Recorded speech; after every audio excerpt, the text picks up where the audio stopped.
Open Your Eyes is brought to you by the Belize Bank. Our country, your bank.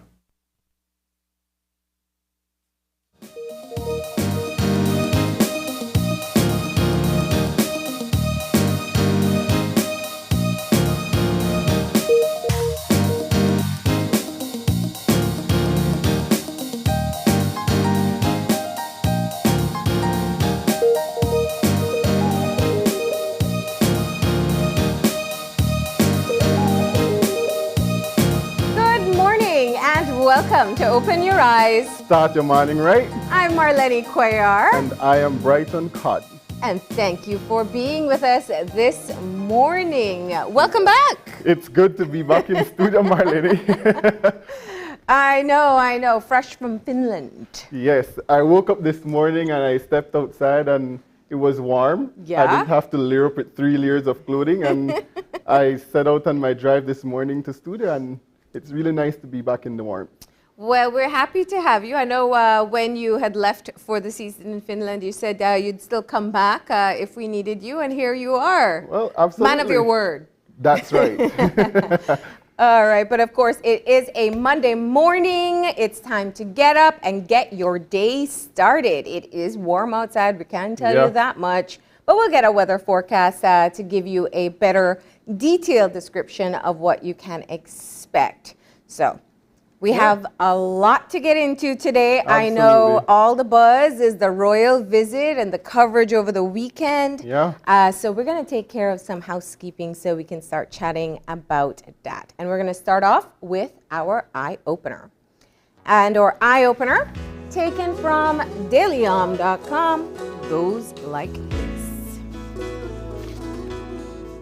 A lingering hug creates an open-hearted exchange of energy between two beings in the most beautiful way. The need to touch and be touched is established early in our lives as we develop and grow in the omnipresent embrace of our mother's womb. As we age, we become more independent. Yet during times of triumph or trouble, and during those moments when we are in need of reassurance, we can't help but long for a hug. A hug is a pleasurable way to share your feelings with someone who is important to you. Depending on your relationship with the other person and the kind of message you wish to send to them, a hug can communicate love, friendship, romance, congratulations, support, greeting, and any other sentiment you wish to convey. A hug communicates to others that you are there for them in a positive way. In an instant, a hug can re-establish a bond between long-lost friends and comfort those in pain. The next time you hug someone, focus all of your energy into the embrace. You will create a profound connection that infuses your feelings and sentiments into a single, beautiful gesture. Certainly, Marlene.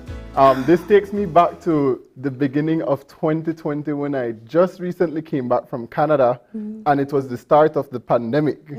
And when I came back, there was the regulations in place that you had to quarantine 2 weeks before actually immersing yourself back into community. And I remembered my mom staying away from me for about a month just to ensure that I was cleared of COVID. And after that 1 month period, she gave me the biggest hug, and it was the warmest embrace ever, being just welcome back home. And I went back to the start of the pandemic too. The one thing I think I have said consistently to people is how much I miss hugs. Yeah. And slowly we're getting back into it, people we feel most comfortable with. But culturally, we greet by hugging. Yeah. And even in, I love that it talks about the different moments that you use it as a way to show affection or support or camaraderie in some cases. That has really kind of been shelved for the past 2 years. And I do miss it because I'm a hugger. I love it. Me too. Big, tight, hugs, long lasting, even better. Of course, you know, if you're not very comfortable with someone, it shouldn't be long lasting. We should probably put that disclaimer in there. Don't be and weird. Certainly, like, when you embrace someone in that manner, especially your friends that you haven't seen for a long time, Yeah. it just makes you connect back really quickly. It Yeah. makes conversation so easy. You feel welcomed, you feel appreciated, you feel open to being vulnerable as well. So yeah. certainly, a warm hug goes a long way. You're just thinking about it makes me want one now, right? All right, so that is our eye opener for this morning. You know what it means? It means when you wake up this morning, and because we can very easily, with the people close to us, forget to give hugs. Yeah. So when you wake up this morning, hug your loved ones. You know, hug the kids a little bit tighter, hug your spouse or your sibling, or your mom or your dad. Give them a big, tight embrace and show them some of that love. Absolutely. Love on your people. That's right. And of course, that is our eye opener for this morning. And with that, we're going to get moving into our weather update for today. We have Catherine Cumberbatch on the line. Good morning. Good morning. Hey, hello. Good morning, Marlene and Brighton. Good morning. You're Good there. Yes, I'm right here. I wasn't hearing just now. I don't know. I guess age telling on me now. All right. Just kidding. It's good to hear your voice again. Yes, same here. All right. So tell us what we can expect. It feels rather warm out there today. Yes, Marlene and Brighton. We expect that the weather will continue to be fair and mostly warm for the next couple of days. Although the winds will become gusty at times, you have this moderate easterly airflow prevailing, you'll still have warm temperatures. So for today, we're going for mostly sunny skies, and the high temperatures, as I said, will be really warm, 88 along the coast, 92 inland, and 80 over the mountains. Tonight, the skies will be partly cloudy, and low temperatures will drop to 78 along the coast, 71 inland, and 65 in the higher elevations.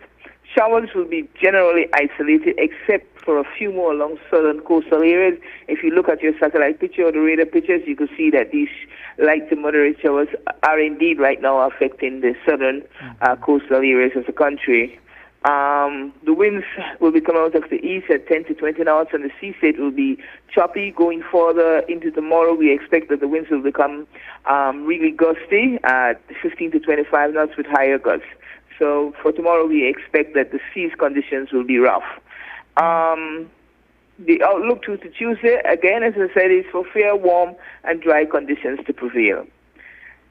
In the fire forecast, the risk for forests and bushfires continue to remain high. And for the sargassum forecast, these sargassumas, we expect them to continue to affect our beaches, as the satellite imagery shows that these sargassumas continue to drift into the Bay of Campeche.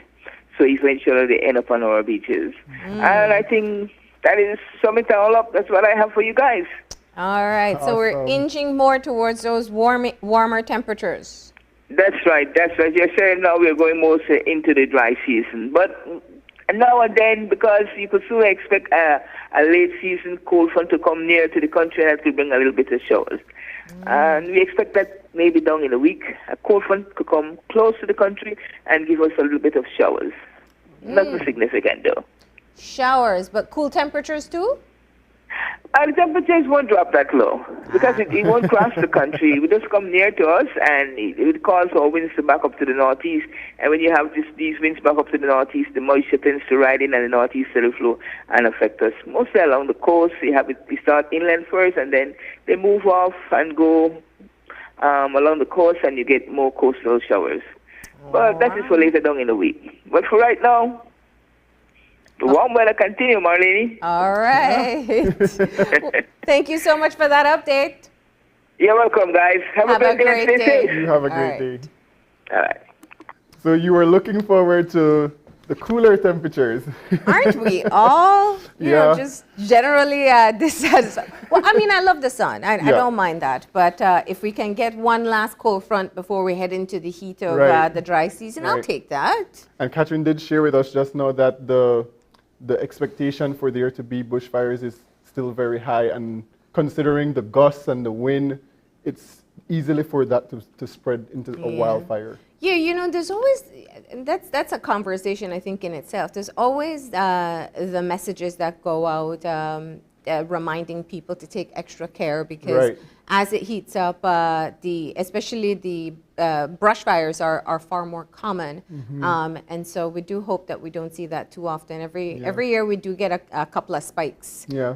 that cause the air to get smoggy and sometimes becomes difficult to control. Right, right. Yeah. It's the windy month. I haven't seen a lot of kites around. I don't know if that's still a thing in Belize. Do we still fly kites? I used to enjoy that as a kid. So I wonder. We used to make our own. Remember? Right, That right. was, it was plastic bag and the The coconut coconut straw, stick. Yeah. So I was never very good at it, but I had cousins who were very helpful. yeah. All right, but we got to get moving. And of course, we are going to be breaking down the full weekend of events of the Royal Visit. It is still ongoing. There's a full day of activities to go, but we're going to shift gears to Eye on the News to take a look at some of the other stories that came out from last week and coming ahead in the week ahead.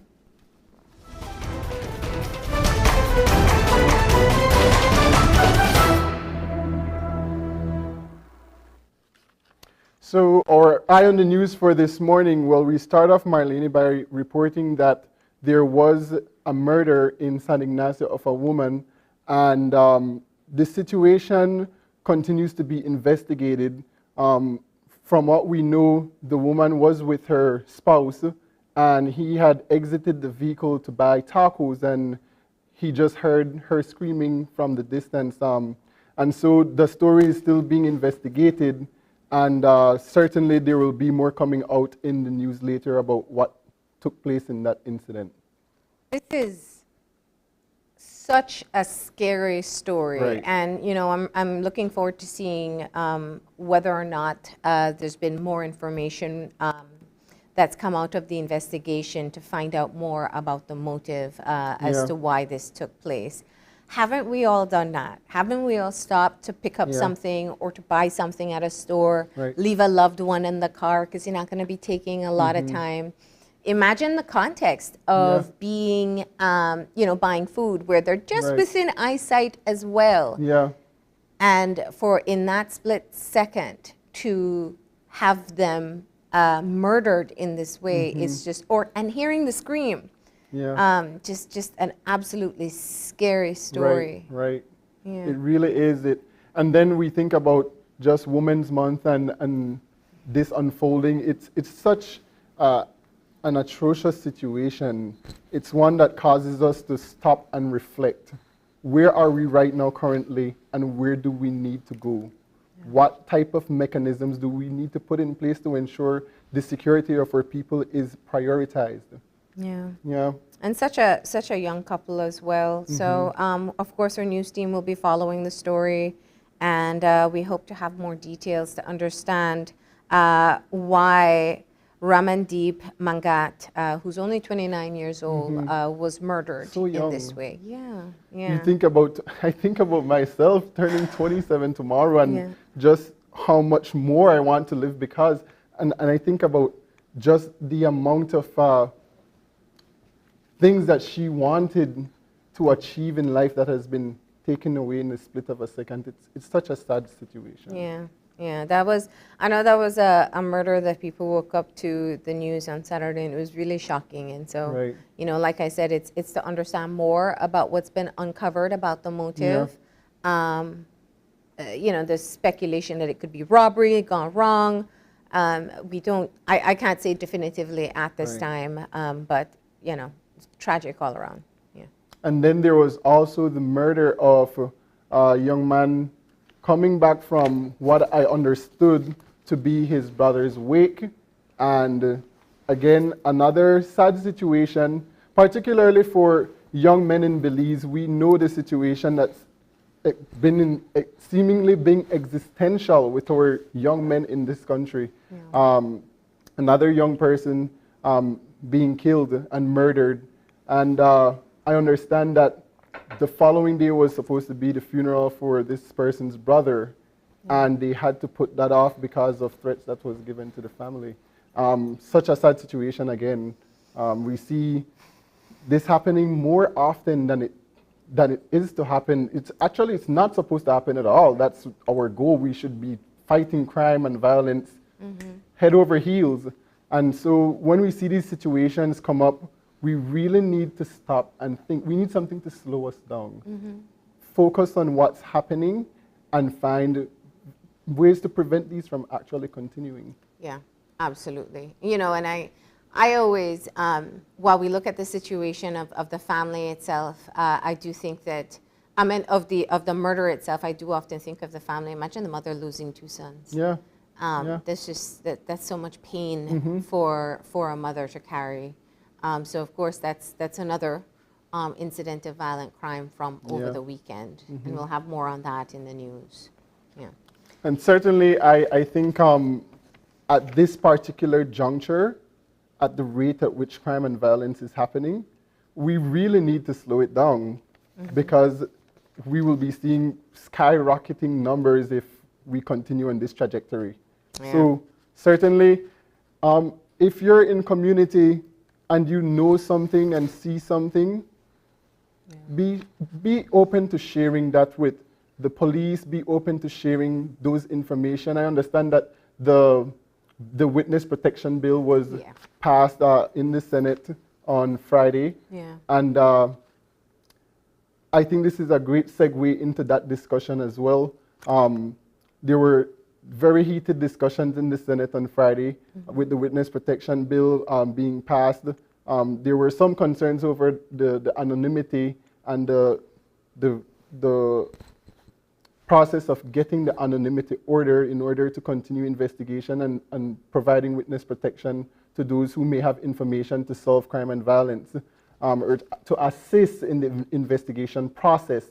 Yeah. But also another aspect that was spoken about, another bill that was presented is the General Revenue Supplementary Appropriations Bill number 4, which had contentions. It sparked quite a debate in the House. The President of the Senate tried to keep the chambers at a calm and to understand that the case is still in front of the court and they did not want to prejudice or release any type of information that would hamper that process. Yeah, I want to go back just very briefly to the witness protection because I think that there's how the law is set up, and I think that's because, you know, everybody should have a fair opportunity in court. Yeah. But then there's the reality on the ground. Right. And our reality is that people don't come forward as witnesses in cases where a person can in fact face justice and be convicted and sentenced for crimes that they did commit. And, you know, so there's a huge gap that has to be covered, and that's what the witness protection law aims to do. Right. Is it sufficient?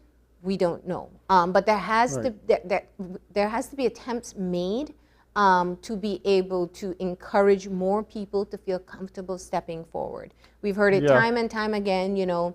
I mean, we can't remove from the context the fact that the cases take long to go to court. That's another situation there, but it is one effort in being able to remedy that situation. Yeah, certainly there are some gaps in the criminal justice system that has to be addressed. Yeah. But also in terms of one's willingness to be able to step forth and give information to the police. The reality is that people are afraid of doing that because of what we see in terms of the quote-unquote professionalism of the police and that organization, how we see information being released into public that's not supposed to be released into public. And so people do have a heightened concern. If they know something, they probably won't say it because they don't believe that their information and their identity will be protected. And so certainly that has to be addressed as well from the organizational standpoint. And from the preventative side, I do want to say, you know, Crime Stoppers has been trying to remind people of the service that they do offer, which is being an international call center set up for you to report what you may know about possible criminal activity. It could be about a crime that's already been committed. It could be about where guns are stashed or information that may lead to the prevention or conviction of a crime. And so it has always been there. And there are apps that you can use as well that you can submit it there. And so it is important that people know there are other avenues you can go as well, Right. like using the services of Crime Stoppers. Yeah. But from last week as well, there were some other big stories coming out. And April 1st, it's not an All Fools Day joke. Apparently, the restrictions should be lifted Yeah. starting April 1st. Yeah. This does not include a mask mandate, and it does not remove the vaccine requirements that some scenarios call for, and that's including travel and entry into certain places. So bars and nightclubs will once again revive. This is according to Minister of Health Kevin Bernard. He told our news team that on Friday, and so that's to come at the start of April. You look happy about that. Yeah, for Not sure. in time for your birthday, though. But I was glad when I came back that at least the curfew was dropped. Because, you know, everything outside is already open. Yeah.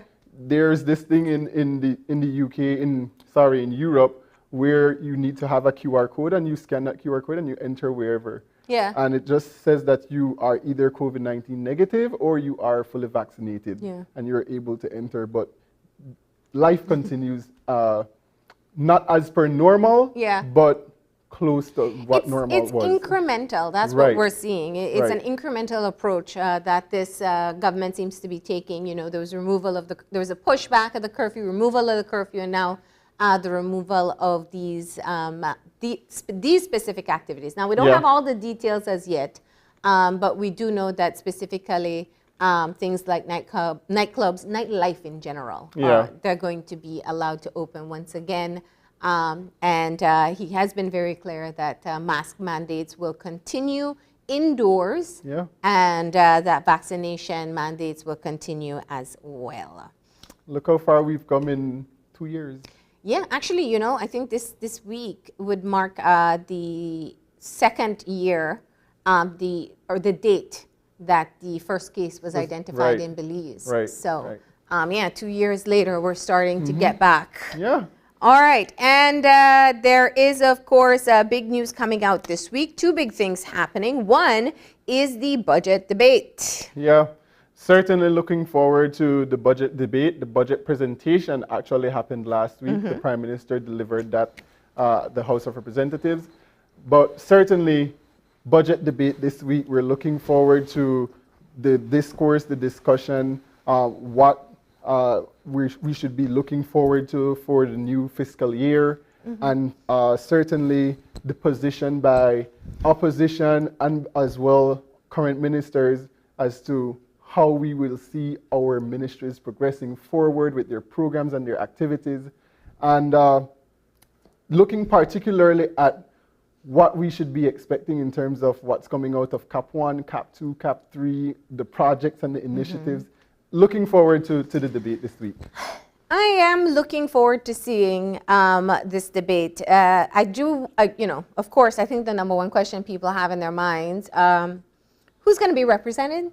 You know, we saw in the budget presentation, there were only 3 representatives on the opposition side. Honorable Faber and Honorable Barrow weren't there. And the question is whether Honorable Faber will be present for the budget debate, and whether Leader of the Opposition, Honorable Shine Barrow, will be able to convince his aunt, Honorable Denise Barrow, to be able to show up at the House of Representatives. Yeah. I mean, when you're in a position and you're representing a large number of people, it's important that you voice those concerns and those are aired. So certainly I am intrigued. I'd like to see Sister Denise Barrow at the House of Representatives giving her perspective or her position as to how that will affect her community. Yeah. So that is coming up at the end of this week. Going to be really interesting to see the presentations there. And, you know, I guess members of the United Democratic Party will perhaps be gauging the presentations between Honorable Shine Barrow and Honorable Tracy Panton. Right. As this weekend they head into their leadership convention. Right. And certainly it's something that I spoke about maybe about a month ago with some friends. I don't know what the outcome will be, but I do know that it's necessary that there is a strong opposition in order to maintain democracy. And so it's important that whatever the outcome is, that the leader understands that they need to take the bull by the horn because they have a responsibility to the democracy of our nation. Absolutely. It is really interesting. I think the passing of Honorable Panton's husband did kind of, I want to say, calm down the energy that was building for the convention. But she did, in fact, commit to continuing into the race. Yeah. So we will see what the outcome of that will be this weekend and what type of activities we'll see on their campaigns in this week ahead. Certainly. Yeah. And a lot of people are actually wanting to see a woman take leadership. Yeah. And so that's one of the things I've been reading. However, we don't know what the outcome will be. Yeah, and that's voters what's have to hard to gauge because the public is not making this vote. It's not the Right. regular voter that's going to be participating in this. Yeah. Is an internal political situation. They'll have delegates that will vote. Those delegates will be selected by the representatives. And so, conventional thinking is that it's the representatives who kind of dictate Yeah. who they want to support. So it's not so much about what the public, Yeah. although I would imagine they should have a good pulse on what the public is thinking or feeling. Yeah. But yeah, we'll see that by next week when we come back on Monday to get Eye on the News started. We'll know the full scoop there. Yeah, for sure.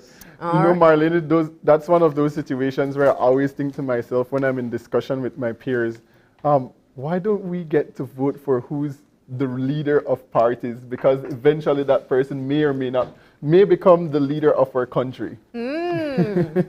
Well, it sounds like what you're asking for is for a republic. Interesting conversation to get moving on. As we shift gears, there's one more thing I do want to say. The meeting on Friday with the Prime Minister and stakeholders about gas prices. We can't forget about gas prices as we all drove over here today. There's no formal decision that's come out as yet.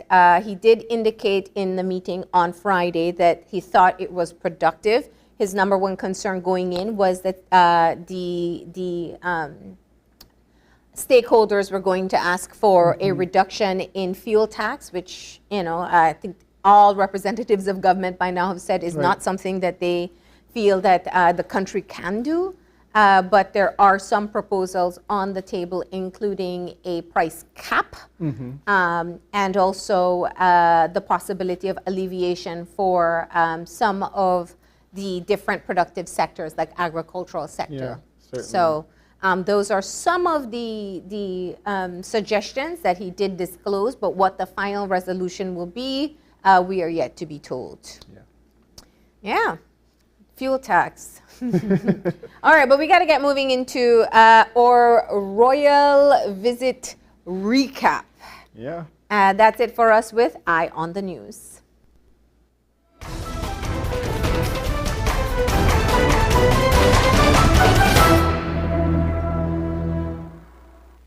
All right, I've been eager to get into this conversation all morning. I'm sure Absolutely. viewers have been wanting to see and relive everything that has been taking place over the past 3 days.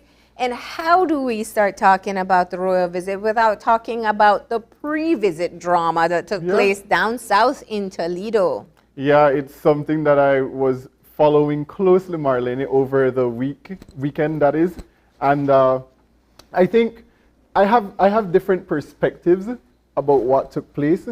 I think what I understand based on what happened yesterday, which was a counter-protest, is that some of the Mayas felt as if though they were not consulted on what was happening in terms of the protest that initially happened that caused the Duke and Duchess to cancel the first stop on their tour.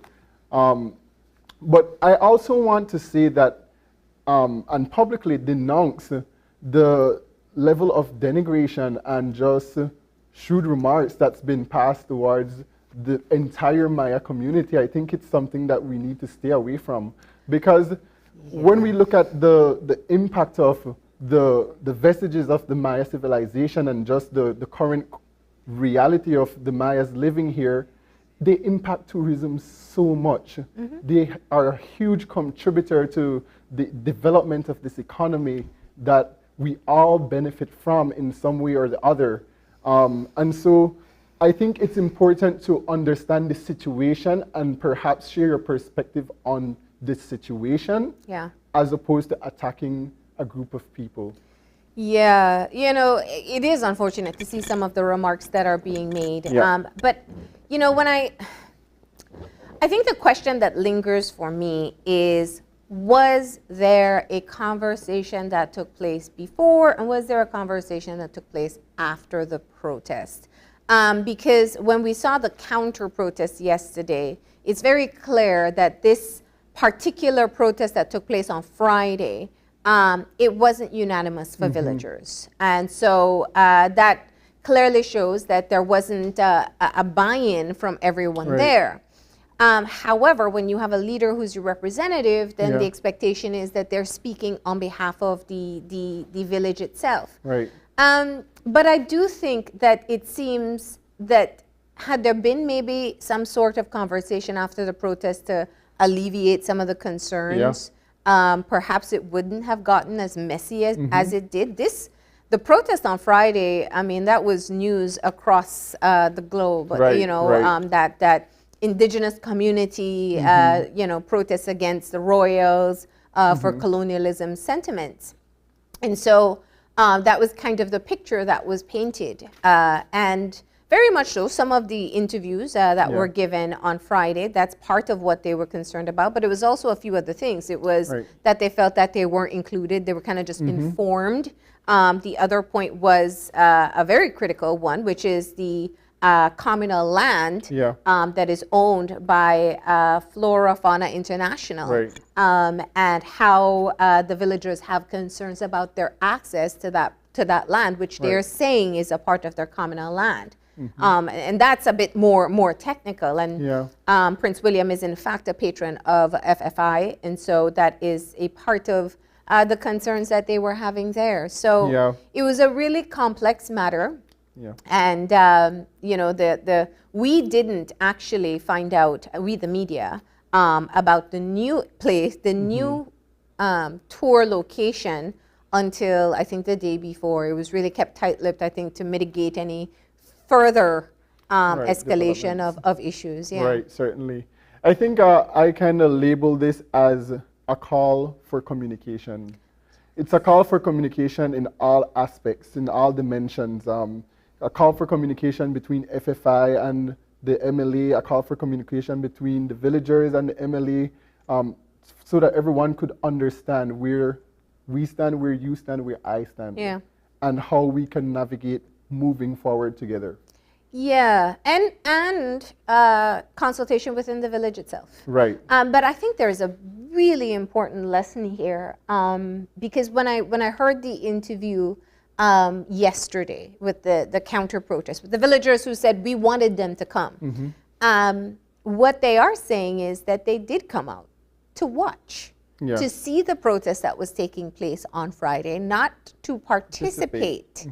And it's a teachable moment of what can happen when you stand back instead of using your voice. And we see this so many times in our country. You know, we are very passive at times, and we maybe don't know enough about what the protest is about, or we kind of just jump on causes, or we may not agree, but we're fearful of saying, I don't agree with a cause. And so when I watched that, I said, that's such an important lesson that we all can learn from. Because while they didn't agree, they didn't say anything. And so you just see people out there, and the general assumption is that everyone is on board. Right. Yeah. So that was what led us into the weekend. But what was interesting to me, Brighton, was how if you were to look at just that item, that news item, you'd think all of Belize was thinking, oh, this, you know, the royal visit, and even some of the messages that you'd seen in other media, you just think that everybody was, you know, Yeah. not caring. That was not the case Yeah. when the royals touched down. Right, right. Yeah. Certainly, we saw a lot of people were very, very interested in the visit and following quite, I guess, following along on social media, sharing their views about what was taking place. They were sharing that they thought that they had a wonderful experience. Belize's hospitality showed up.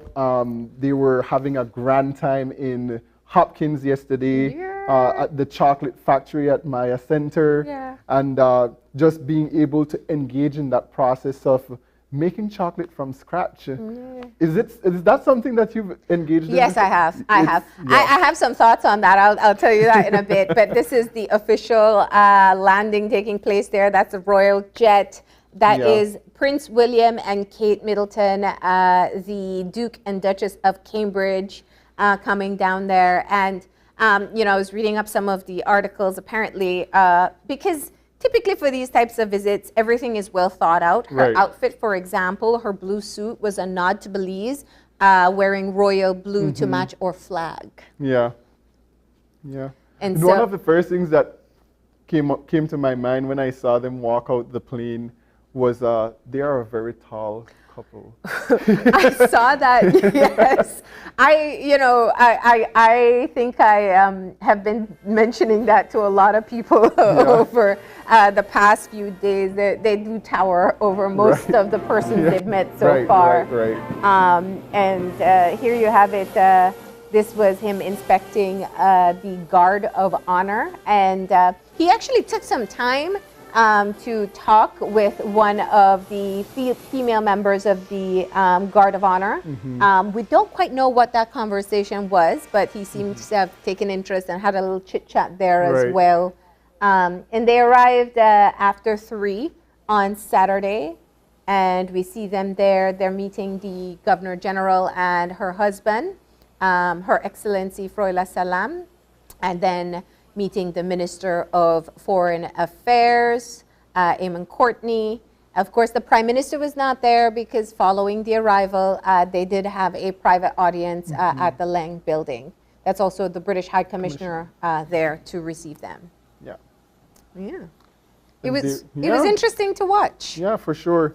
Thereafter, they made their way to the Range Rover, which took them to a meeting with the Prime Minister of Belize and his wife, the Special Envoy for Women and Children. That's Honorable Dr. John Briceño and his wife, Miss Roxana Briceño. There you go. So they went in there, they took their official photos, and yeah, there you have them. So it's interesting, they're wearing the blue to match our flag, and then we see Prime Minister and his wife wearing clothing with a nod to the mestizo culture as well, with the embroidery. So really, just a wonderful occasion to see them meeting there. They seem very comfortable and kind of laid back in their interaction so far. Certainly. I don't know what the extent of the discussion was in Well, yeah, there. the media was put out after a while, so we don't know what really was said. We know What some was- gifts were exchanged, Right, right? right. Yeah, as is typical. There's a great meme going around because at some point in time, I think the assumption is the Prime Minister is kind of pointing out the north, south, and Right, east and right. west. Yeah. And I saw a great meme where somebody says, "How Belizeans give direction." Right. That's certainly true. We give a lot of directions with hand gestures. We use our hands a lot to express ourselves. Guilty as charged. All right, so that was the first day. Their first day upon arrival. Now, they came directly from the UK. I think it was a, very long journey. They brought their press corps along with them, over 30 media representatives just from the UK alone. Then you have the Belizean press that is, and that's the mainstream media. That's also some of the blog sites, because this is really a great international story for them. And also some other international press have traveled to Belize to be able to cover the royal visit as well. Right, right. So a lot of attention on them in just that time. Yeah, it's certainly a lot of publicity for those who are interacting and engaging with the Duke and Duchess Yeah. at this present moment. Yeah, and then fast forward to Sunday. And speaking of publicity, I think this is perhaps what hurt the villagers the most when you saw the response and the amount of coverage. The selected location, which the ministry says was a part of the contingency plan following the concerns in Indian Creek, was another Maya chocolatier, Julio Saki. Very well known to many, very well known Right. to us here. Yeah. He is the proprietor of Chail Mayan Chocolate, and he has a chocolate farm and tour set up in Maya Center Village in Stank Creek. So in this video that is showing, they were opening the cacao fruit, and we'll eventually see, I think in this video, this is where Kate mentioned that he had such an art for doing that, and it was so easy. And they ended up tasting the fruit, Yeah. and the remarks coming from the prince was that it was very sweet. Yeah. It is surprising though. Have you done a chocolate tour before? Yes, I have. Okay, Yes, yeah. I have. It is very surprising. I think the first time I tasted a cacao pod, I was surprised myself. Yeah. Um, You know, it's a normal thing when you go to Punta Gorda as well, and you when I'm with my cousins, they're like, let's go and pick the cacao, and Yeah. you eat it just like that. It's really nice.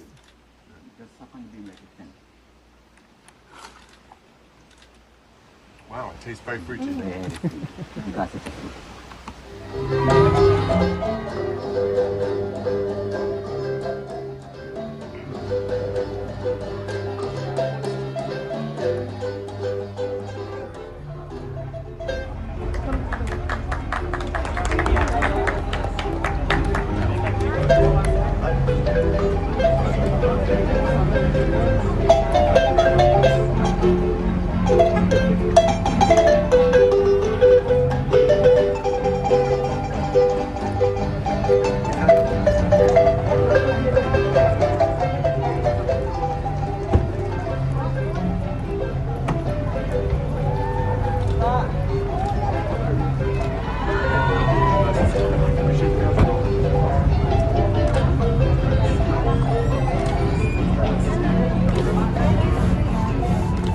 The structure is once you're able to comprehend.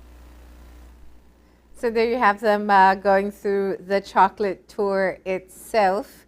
I was telling you that grinding is Yeah, a lot lot of work. harder than Yeah. people know. Actually, there's the shot when the Duchess is doing it, and I'm just thinking, you know, I could imagine what's going through her mind. It's like, don't hurt yourself, because it's a slab of stone, Right. and so your hand slips off it very easy. Yeah. Sometimes, you know, you hurt your fingers. Right. I'm not very good at it. They handled it very well, especially understanding the amount of cameras that were around. I think there was a video that was released after they finished from this experience, and they said that, you know, you could develop a lot of muscles from doing this type of work.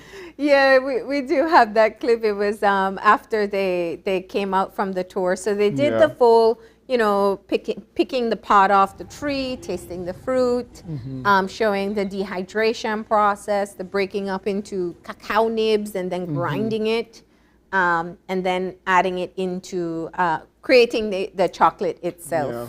So And certainly, to be able to experience making organic chocolate the traditional way, Yeah. certainly, I don't know what's going through their minds, but it's certainly had to have been an experience of a lifetime. Yeah, this is it when they're talking with it's the villagers who are out there. They were very open, I think, to talking with people who came out to see them. We saw the same in Hopkins as Yeah. well, and they were talking about the strength and that it was bitter without the sugar and milk. Right. Yeah, so that was first stop on the tour. It was the only change in their first scheduled tour, and that was to Sheil Maya Farm. And from there, just a 50-minute drive away, they were off to Hopkins. Yeah. And it was such a beautiful day. There is Mama G, of course, that's how she's known. She is the one who organized the event there. And we see the residents and the children of Hopkins came out to greet them.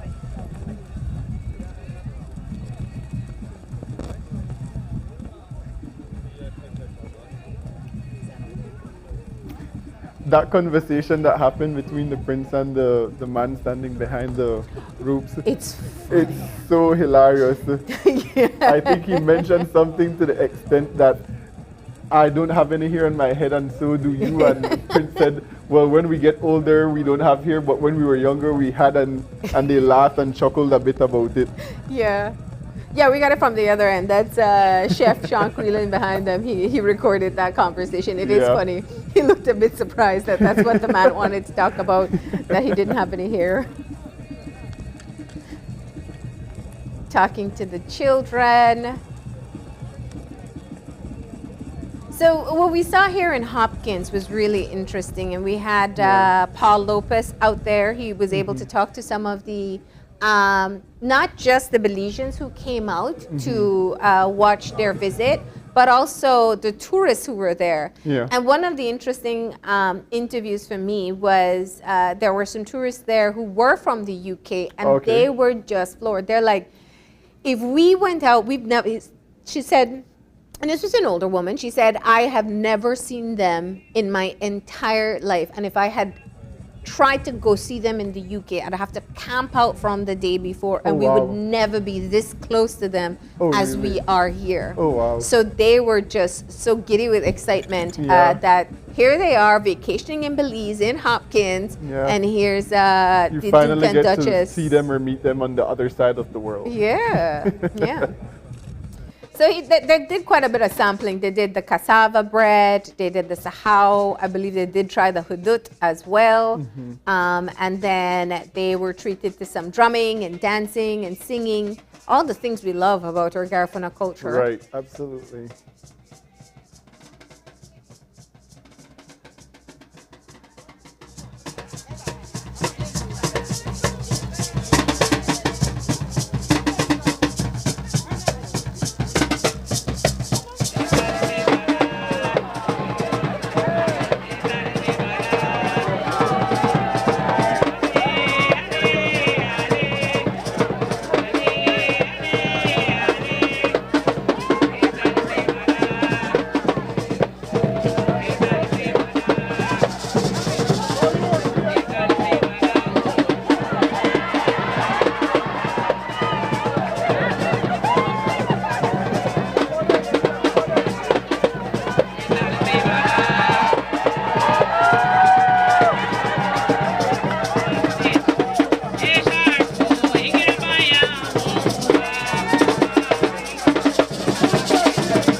All right. And that was the moment I believe all Belizeans were waiting to see. Yeah.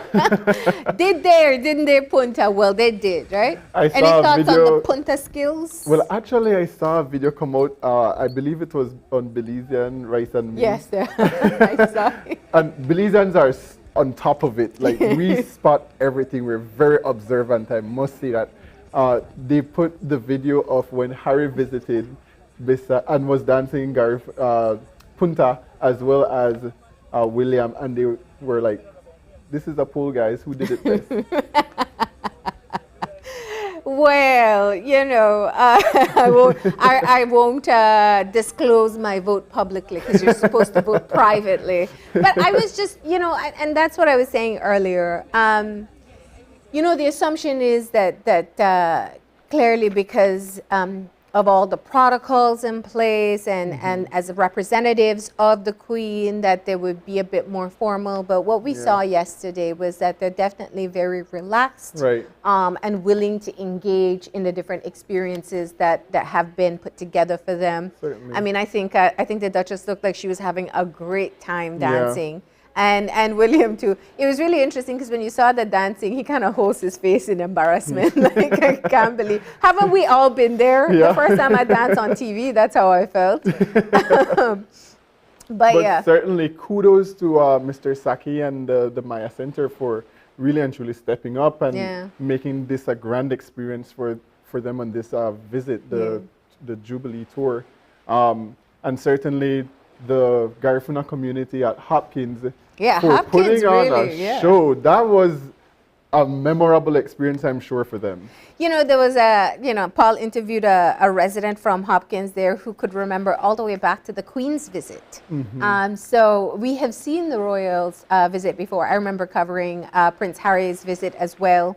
And, it's one of those things that we all enjoy. There are a lot of conversations to be had about the monarchy, but I think that them being here for this moment, you can appreciate just all the attention that is being put on the country at this time, and ultimately, that's what we are always most proud of. Right. You know, whether it's a Kanye West or a Kate Middleton and Prince William, we're just happy that there's a spotlight on our country. And for positive things as well. Right. So they did meet with conservationists. The video you saw there was with the director of Blue Bonds, Beverly Wade, and they had an extensive conversation. I think it was with Tide. Jamal Galvez as well. Jamal Galvez. There was Tide represented. I'm trying to remember who else was there. But they sat and they had that conversation for a real long time, talking about conservation efforts in Belize. And then I am happy to say that they did get some private time for themselves. Yeah. That afternoon, they went off on their own scheduled private time, which includes diving, we're told, off the southern coast. So they did get to experience the beautiful underwater life of Belize. And they are, apparently, that's one of their favorite activities. So that was scheduled for them. I didn't even know that. There you go.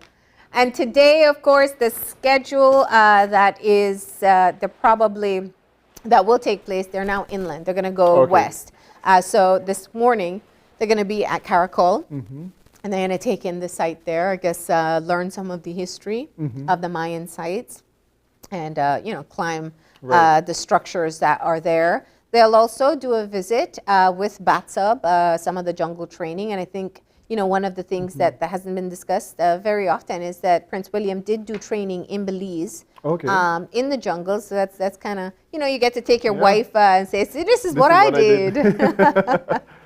And tonight there will be the Governor General's reception. And that will be at Cajalpech. And it looks like it's going to be quite an event. Right. We saw Sean Quillen giving us just a preview on Friday. Some sneak peek. Yeah. And he's already said publicly, because I know he said everybody's asking him, will I serve the royal rat? And he's saying no. Okay. So I suggested guana instead. But I don't know if it's in season and permits are required. I do, before fisheries calls me after this, right? Yeah. But certainly I look forward to see how the day goes, what's going to unfold with today's events.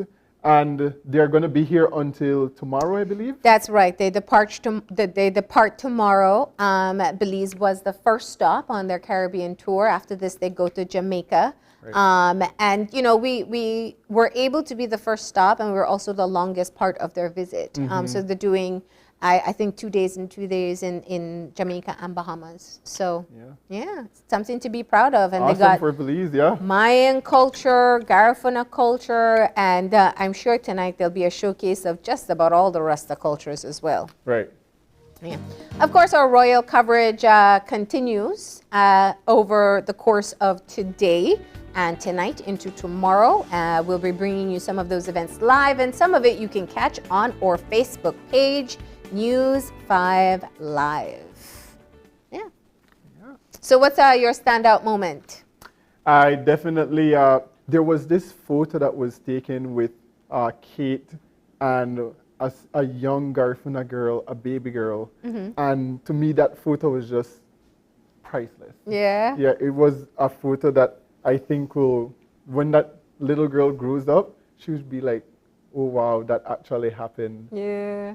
You know, Is was it that such one? a beautiful photo. No, it was a baby girl, and she had her Barbie doll in her hand, and she was engaging in conversation, I guess, with Kate, and I just think it was a great shot. Yeah. Yeah.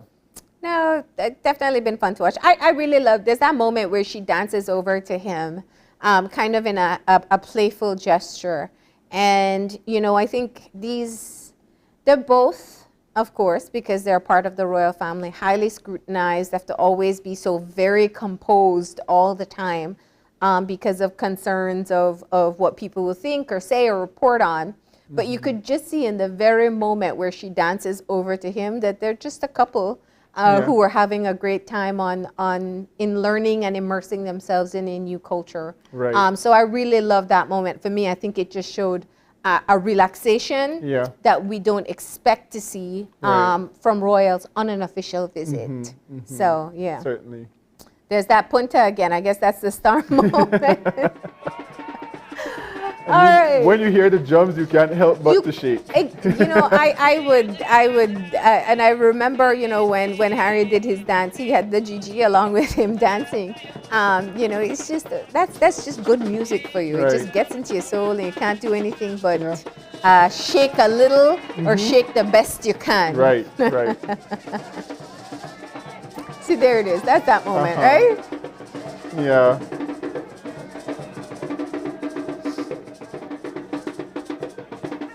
All right, so that is, and you know what, the maracas that she receives as a gift, right here, that's the shot that's all over the UK right now, just her with the maracas in her hand as they talk about the Caribbean tour. So that's just a little bit of information there.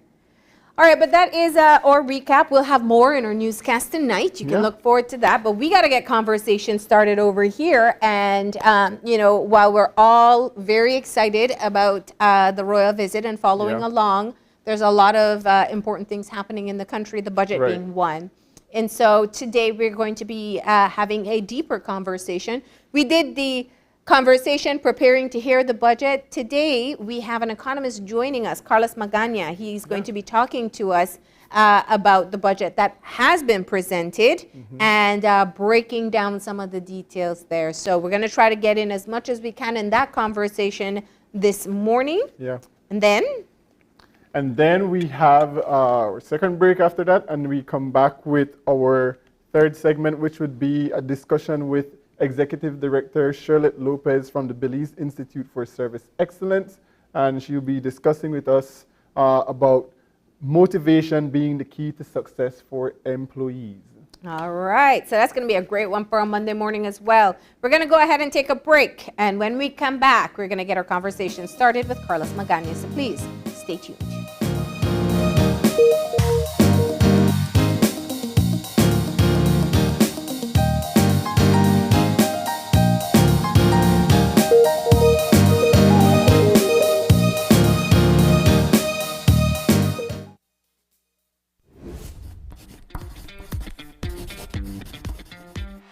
The ministry is collaborating with SpeedNet Communications to have a vaccination campaign for children ages 12 to 17 years. Children who get vaccinated will get a chance to win fabulous prizes, including backpacks with supplies, Nintendo Switch, tablets, book tuitions, and MiFi with 3 months data.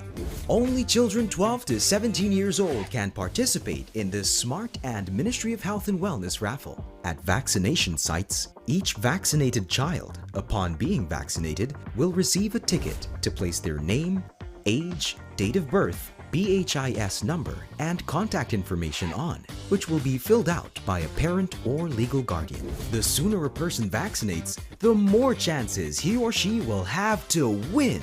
Get vaccinated, Belize. Vaccination saves lives. After a rough week of school, Jake and his friends decide to treat themselves to frozen coffee. And since they don't have cash on them, they decide to use eCash. With eCash's geolocation feature, Jake can easily find the nearest coffee spot. With eCash's built-in option to split bills, Jake can pay the bill and his friends can reimburse their portion of the bill. Jake scans the merchant's code and confirms payment. Jake then views his transaction history and taps on the transaction recently made, then taps the split the bill button where he selects the evenly option to evenly split the bill. The application splits the bill automatically. His friends receive and accept the request. Geolocation and splitting the bill via eCash makes Jake enjoy his digital lifestyle.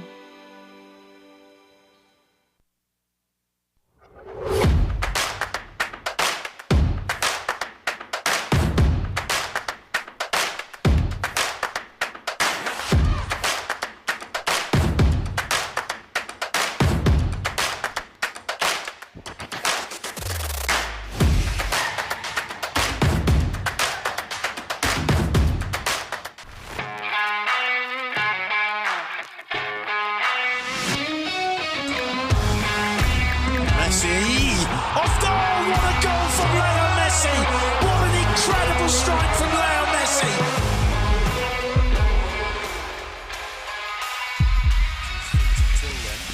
Neymar and Messi standing over this. Messi. Off goal! What a goal from Leo Great Messi. entertainment stays with you, and we bring you great entertainment. Next Gen, the ultimate digital experience.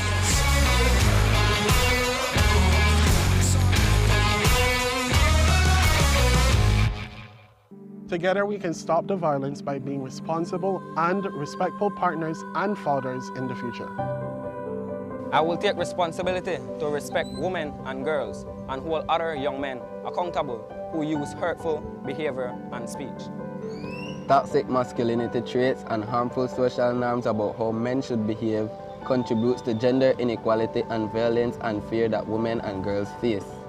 I realized that gender-based violence is a problem that will never end until all boys and men work to end it by resolving conflicts without violence. We all have a responsibility, and that is why we encourage others to spread this message, to commit to advancing gender equality and to end gender-based violence.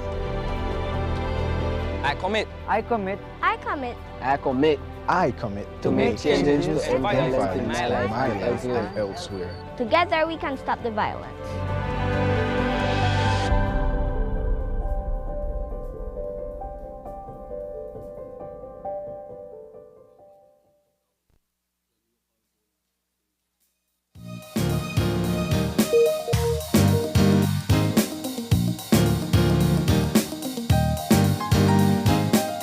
And welcome back. We're moving into our discussion this morning with economist Carlos Magana to break down to us the budget for 2022-2023 and what we should be expecting in terms of trends, in terms of where our economy is projecting towards. Good morning, Mr. Magana, and thank you for joining us this morning. Good morning, Brighton and Marlene. I am happy to be here with you this morning. It's a privilege to be discussing the budget. I believe this budget that has been presented has a lot of, it was maneuvered or written in a way that there's a trend of discussion. Mm-hmm. It's a guiding discussion. For us to be able to move along the budget, we would need to do several discussions at the same time. But it's an interesting way.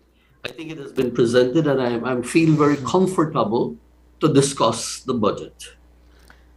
So the Prime Minister has presented the report card, so to speak, of fiscal year 2021-2022.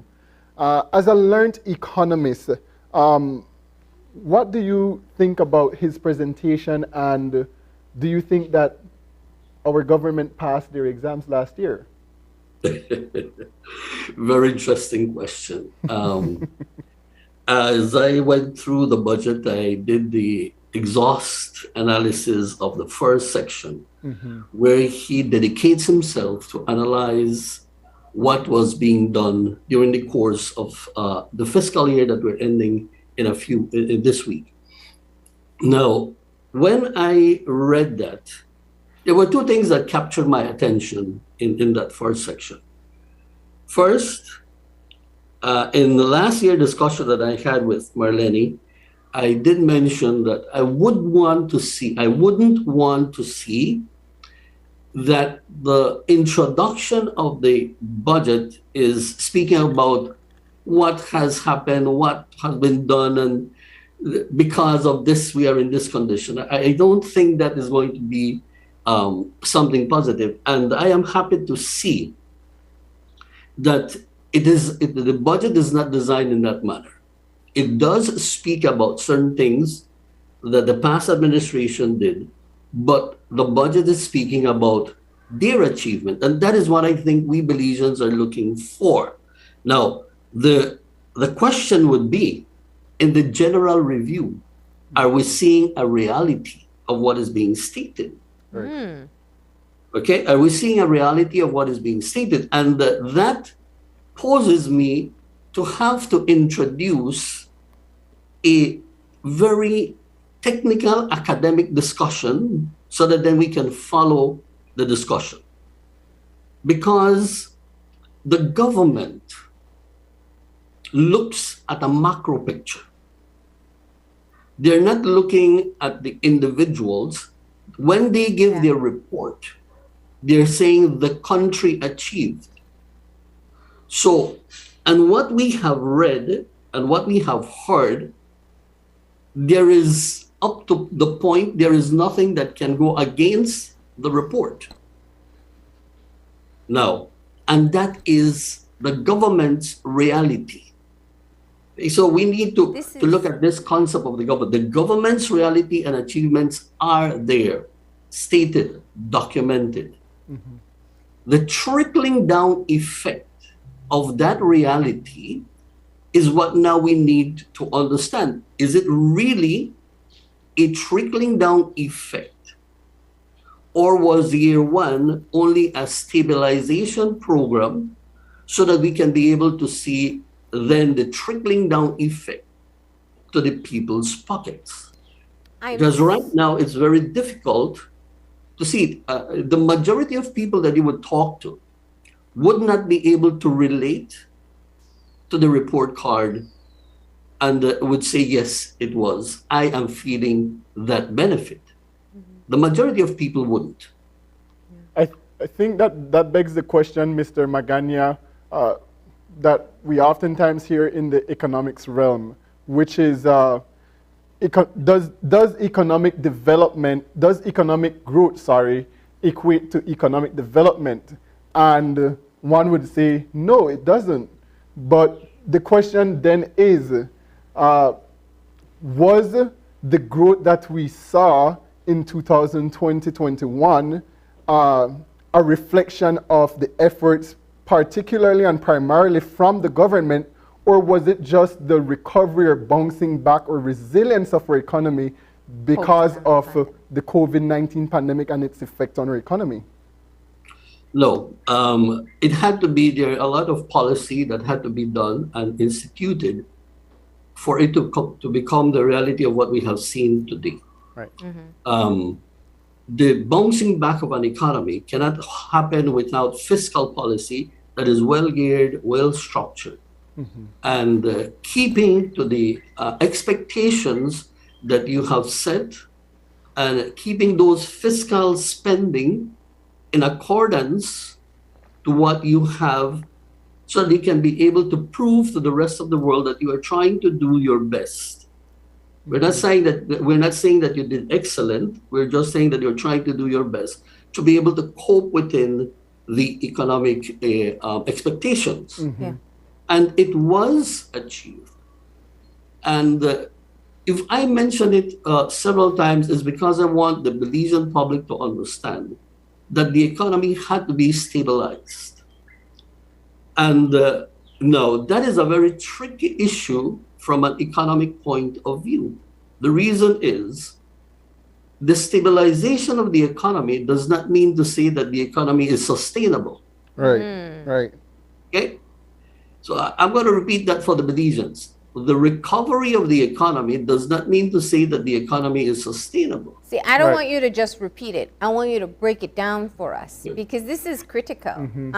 You know, it is absolutely important. We talk about the heavy burden of debt in the country. We talk about the challenges. We definitely see the trickle-down effect when the economy is bad. So let's talk about that point there. Why are you saying that the growth or the recovery is not equal or same as stability? Sustainability. Sustainability, yeah. Okay, now, the reason why I mentioned that is because to stabilize an economy, as we had in the case of the pandemic and the recession in which we were prior to the pandemic, now, the policy that had to be implemented, the wage adjustment to all of us, and which created a huge discussion on the trickling down effect. All that, Belizeans, based on the opportunity to stay at home, because we didn't have any other way, we couldn't go another way because our borders were closed. So all these factors helped to stabilize, and you and I had to find other ways and become we had to create initiatives to be able to see that I can survive. And by creating that a survival factor, we then created demand for services or goods and services. And by creating that demand, then the economy started to reach that point of stabilization. Now, the budget clearly says, and the Prime Minister was very careful when he stated, we are at a growth in this year, but we have not even reached to the point of the 2019 condition, economic condition. Right. So he is clearly stating there, we are stabilized, but now the sustainability program now starts. Right. Okay, and there is where I am able to note where these conditions, where these policies that he's mentioning that are going to be implemented and will try to work to be able to sustain that growth, not as the 12.5 that the IMF is stating at this point, but it's going to be less. And it is on this, we can understand the reason why it is going to be less. Because you have already stabilized your economy. Now, we can have a lot of discussion and a lot of things that can bring us into the concept of the sustainability. Well, I don't want to miss the really a very crucial point there, because and you know, I want viewers to really understand that one of the things you mentioned was the closed borders, and it was restrictive from a citizen's point of view, but from the private sector point of view, it allowed for some recovery. Now that people are able to travel once again, go across, especially to Mexico once again, now we would really see how private sector will perform. Would you agree? Yes, I do agree. And that is why I stated it, that we were able to come back to this stabilization factor of the economy because the borders did not permitted us to go. So on a weekly basis, it will increase because right now Belizeans are a little cautious. They're not moving out to the Mexican side or to the Guatemalan side as they used to prior to the pandemic. But it's going to take time, and I believe that during 2022 is going to increase a lot. What does that mean now? that all the monies that Belizeans had in principle saved, if we can use that term, now they will have a way to try to, again, perceive that they are stretching their dollar a little more, so they're going to cross the borders to do that.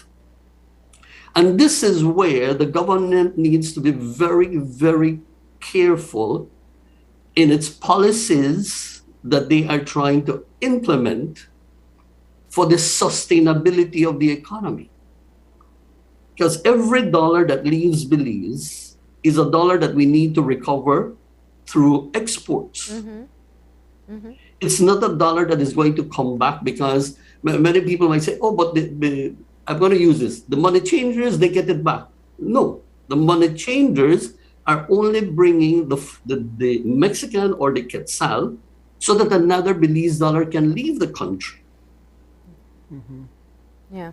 It's not that they're bringing in those monies to the country. No, it's simply an exchange factor that will make another Belize dollar leave the country. Mr. Magana, in regards to what the IMF has reported in terms of the government's need to continue finding innovative fiscal consolidation mechanisms to ensure the continuation of the growth and the sustainability of the recovery, what do you think that looks like for Belize in 2022, 2023? It's not going to be an easy way. It's not going to be a road that is paved. No.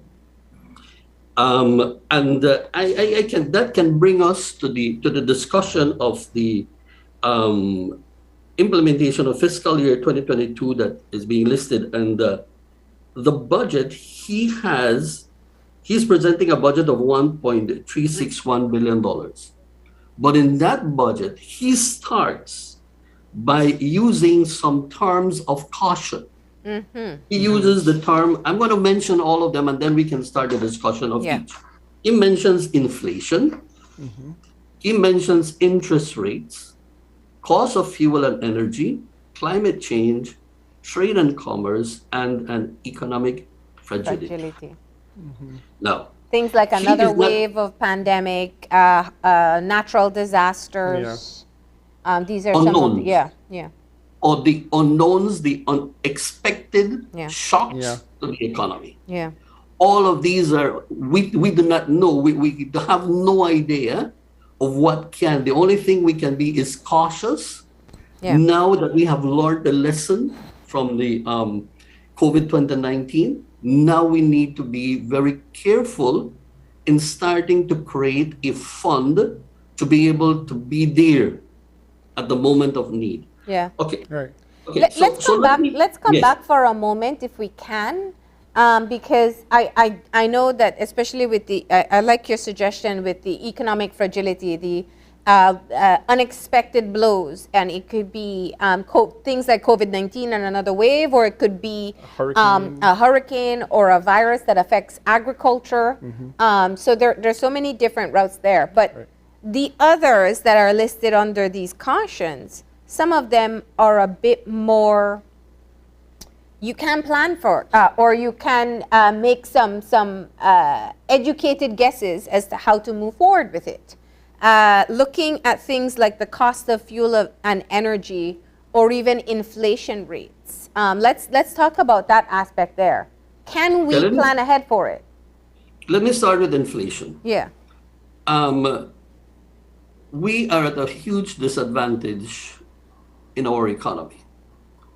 And because we are an importing country. Okay, I think I did mention this to you last year, Marlene, that if we look around in our little shops, how much Belizean products do we see there? So every product that we are bringing into the country is already has an aggregated cost. Those who are producing those goods outside of Belize, they know exactly how much they need to increase their price so that they can be able to obtain their personal gain. they're exporting. It would all depends the treaty or the agreements that Belize has with these countries on exporting, taxes, exportation, and importation. Okay, but if those are not there, then all of these costs will be added. And all of these costs already have a percentage that is based on the price that we purchase from outside of Belize. So if a product increases 10 cents in every shipment, because therefore then that impact, we will have it as consumers in our country. And as consumers, we cannot be able to stabilize or to be able to say it is not going to, the price will not increase up to this point. Can prices be regulated? Yes. But if you start to regulate every item, then you are starting to cut off your revenues as a government.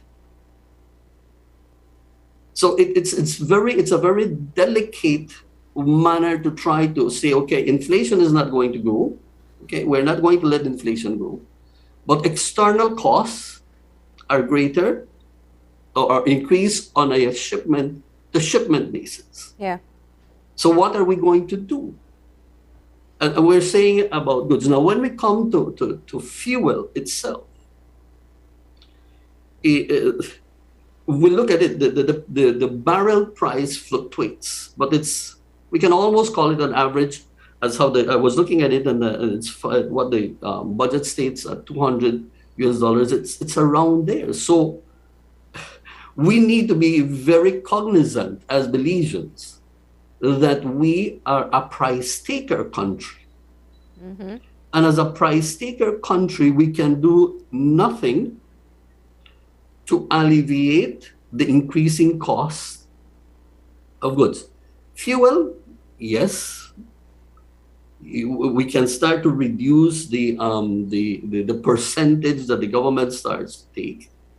But even so, the owner of the gas station, he needs to make a profit, which is already labeled. He gets a profit based on. So the government would start to have to reduce its taxes on his portion, government's revenues.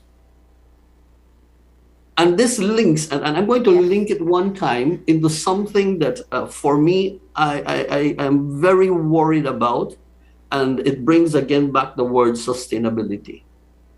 Bringing in back the 10% of the salary. Yeah.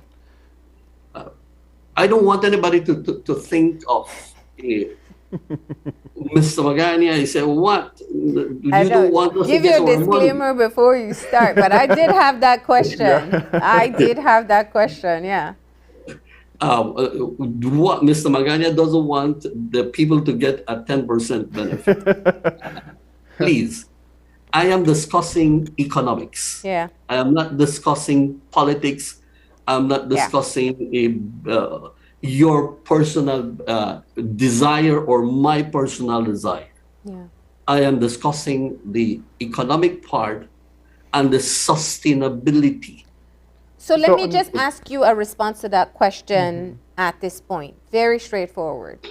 Is it perhaps too soon for the full 10% reinstatement? Absolutely. Why? As an economist. Why?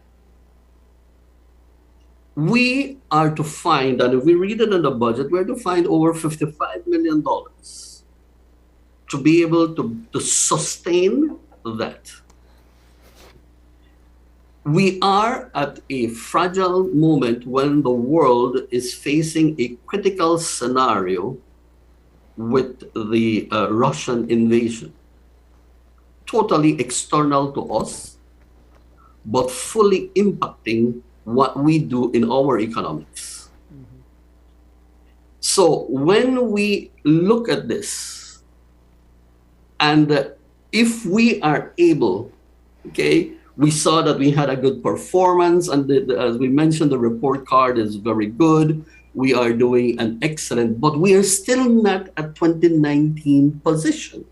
Still at 108. My recommendation, if I would have ever been able to, would have been a 5%. Okay, a 5%. Show the initiative that you are giving back. You have promised that if things are going positive for the economy, you are going to do what is necessary. Yeah. Okay, so you give back a 5%. Mm-hmm.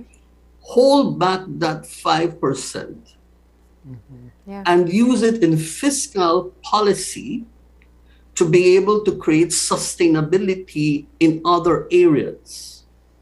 To ensure that when the following year you adjust the other 5%, you have other areas in the economy that are going to help you to sustain the 5% back.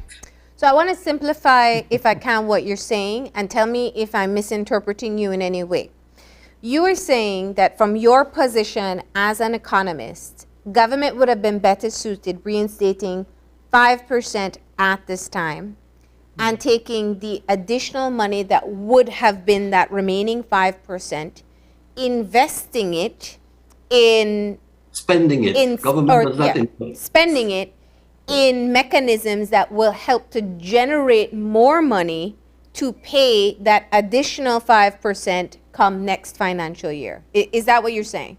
Exactly. Okay. That is what I'm saying, Marlene. Because the concern is you say we can pay 10% from this point forward, but it means finding that additional, the country is still in debt. Yeah, exactly. So it's finding an additional 10% to ensure that you keep up with the wage bill. Exactly. And the budget clearly shows what would be now the new wage bill, over $700 million. Now, it's not that it's going to be much less than $700 million, but at least you could have held back a $25 million that could be used to help grow and strengthen other sectors of the economy that would definitely then make it sustainable through the taxes of those different sectors. Now you'd be able to have a stronger 5%, and in 2 years, not the 3 years, in 2 years, now you could have been able to do that. That is my only concern. Can I ask a question though? Is it, and what about things like income tax? Income tax was impacted by the 10% cut.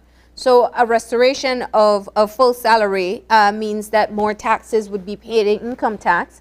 And also, for a lot of public servants, that 10% represented the only expendable income that they had after all obligations. So they paid their mortgage, rent, loans, school fees, bills, and then maybe 10% of the salary was left for leisure, for spending locally. So could it not be seen that it still is allowing for the money to go back into the economy? Yes, it is coming back into the economy.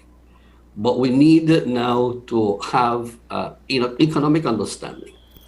I mentioned at the beginning that the economy had reached to an equilibrium point, a sustainability, or to that point where we can say, okay, the economy is there. Now, we do not have a productive sector that can absorb the 10% increase. So the 10% increase also will lead to higher inflation.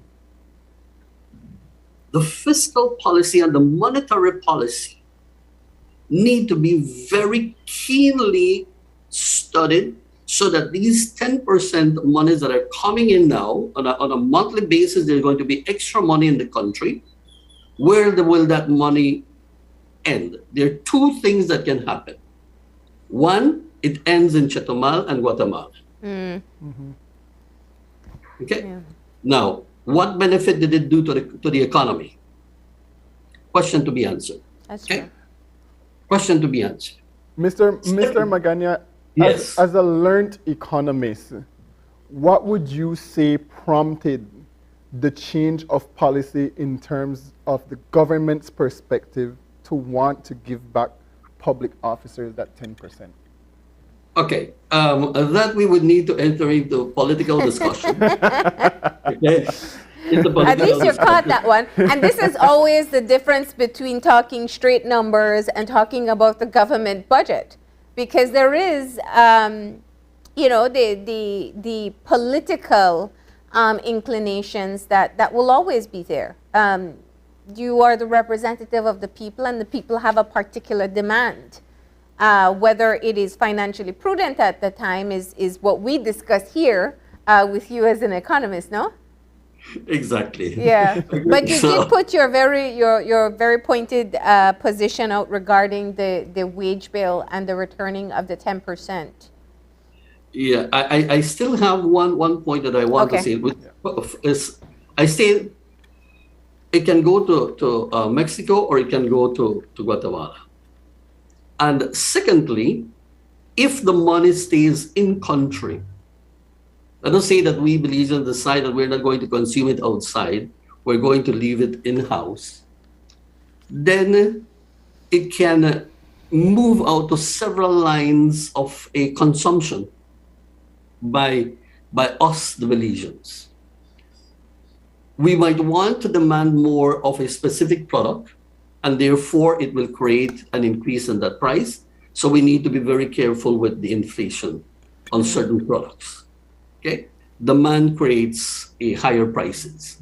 Secondly, there are going to be institutions or businesses that they already know that the 10% is coming, so they will want to capture that 10%, and only a few are going to benefit from the 10% increase.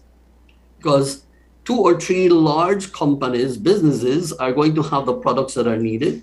So all that money at the end is going to end up with these companies.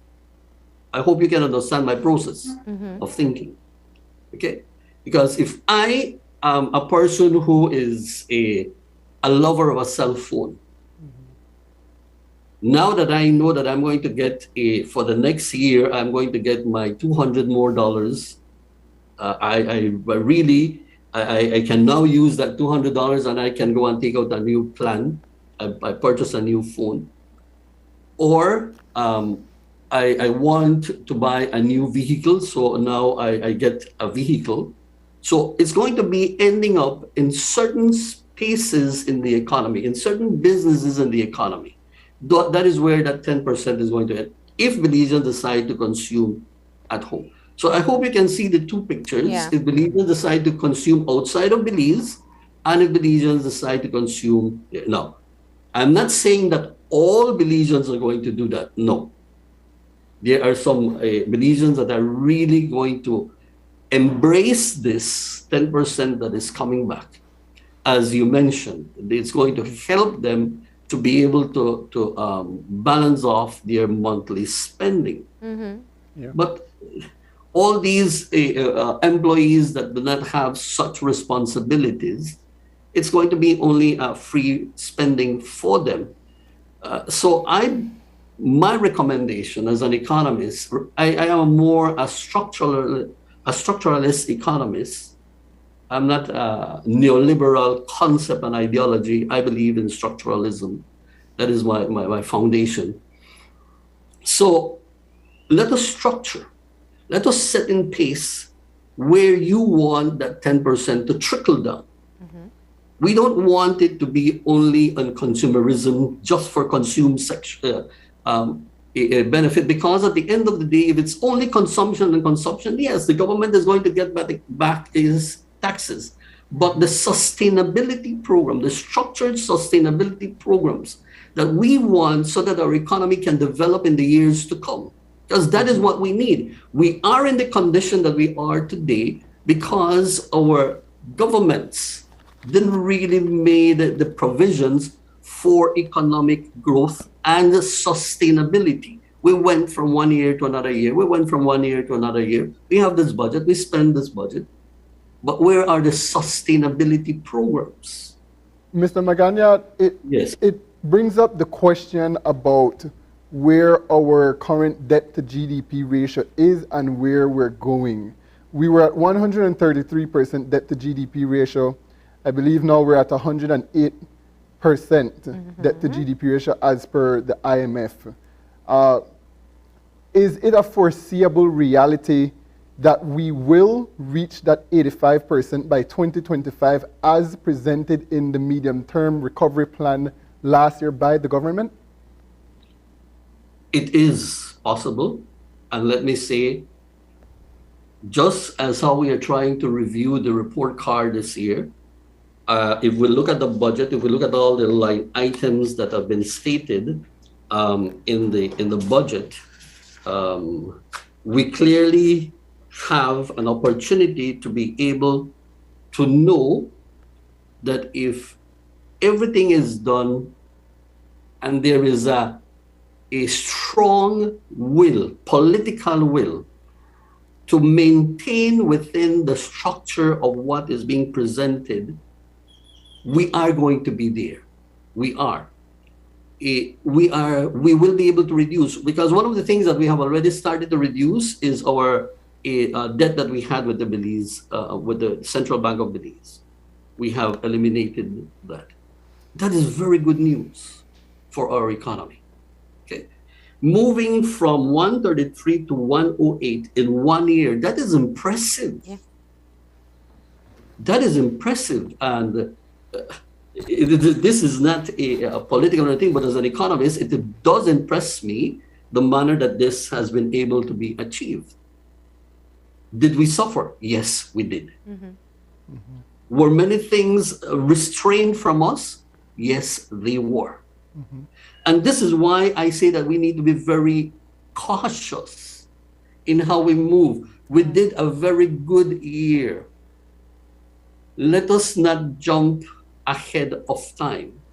Let us go very soft, very controlled, very policy oriented, very fiscal. Your fiscal view is strong. As I read the budget, the fiscal view is strong. He calls on every Belizean and he calls on the public service to be able to do that. Okay, to be able to do that. Now, there is one thing that he mentions, and it gives a very positive view of all our public servants and all our teachers, which would include myself in that process. Now, and I am happy for what the cabinet stated. I am happy. But within all that, we need to be able to understand if there is efficiency and not wastage in the process. Yeah. Yeah. I'm glad you mentioned that. If I could just jump in there, because, you know, we started off the conversation talking about the economic rebound and whether or not there was a trickle-down effect. And I'm, you know, this is all assumption here, but I would guess if we do a poll, if people say they felt any of the growth that was experienced by the economy, they'd probably vote no, and that's because of the trickle-down. This reinstatement of the 10% to public officers is one way that they may feel the trickle-down effect. But what you said just now, I think, is critical. The efficiency and efforts that are being made, and investments in some cases, in the public service, in being able to ensure that the services that they do offer can happen in a more efficient manner, that can be a return on that investment. Is that what I hear you saying? Yes, but Not with the 10% return. I understand that. Yeah. not with a 10% return. There are so many good things that are being stated in the achievements, and there are so many visionary actions in 2022-23 budget. But taking back the concept of the public servants and the concept of efficiency, I think he mentioned, and I'm trying to look for the specific, and maybe it can be corrected at some point. I think he stated collective provide 35.1 million working hours of public service during the budget period. That is a lot of hours. And I believe that is one of the first times that I am looking at a budget that it brings up to such a breaking it down for us to understand, the general public to understand, how much time the public officers use to give the Belizean public the type of service that we are expecting from them. 35.1 million hours in a small economy as ours, with a population of 400,000 plus, of which not the 400,000 plus are going to go to the offices on a day-to-day or during the course of a year. That means to say that our public officers can be highly efficient. But how are we going to be able to monitor that efficiency? I am glad that it's being presented in the budget, because now this can be able to create some sort of a monitoring policy to be able to see that it is efficient, and that's simply an amount of hours that are being stated. And an amount of hours that I have. Okay, now, because you can give me back my 10%, you can give me back 20%. But if I'm not efficient, it's only a waste in the economy.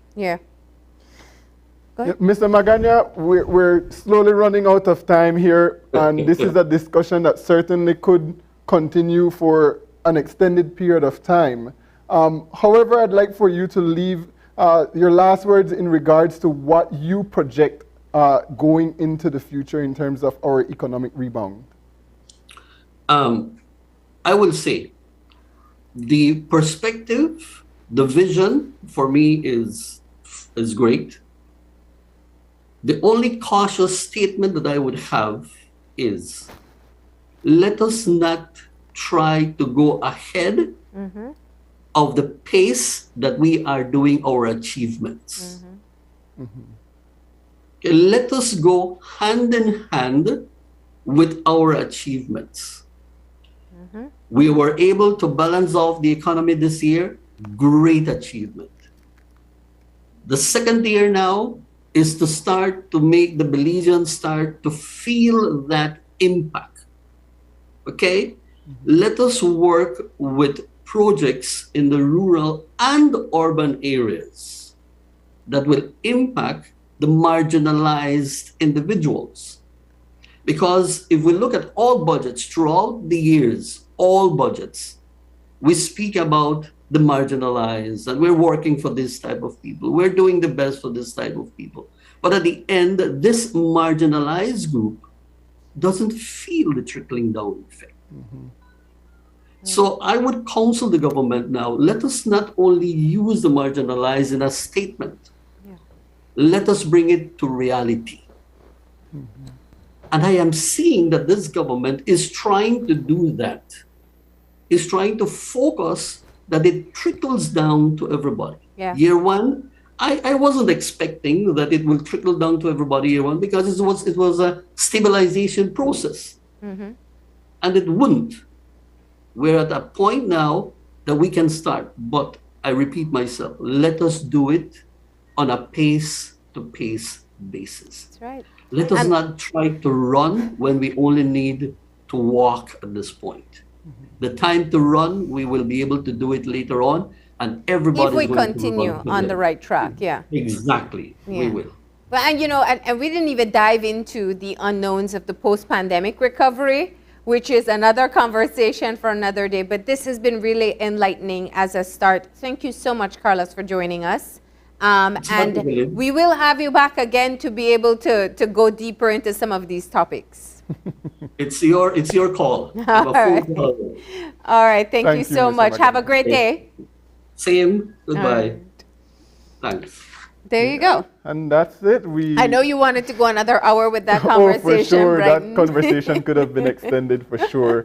But we need to take a break, and when we come back, we'll be joined by Ms. Charlotte Lopez to discuss about motivations to achieve success and for your employees and for your employers to achieve success as well.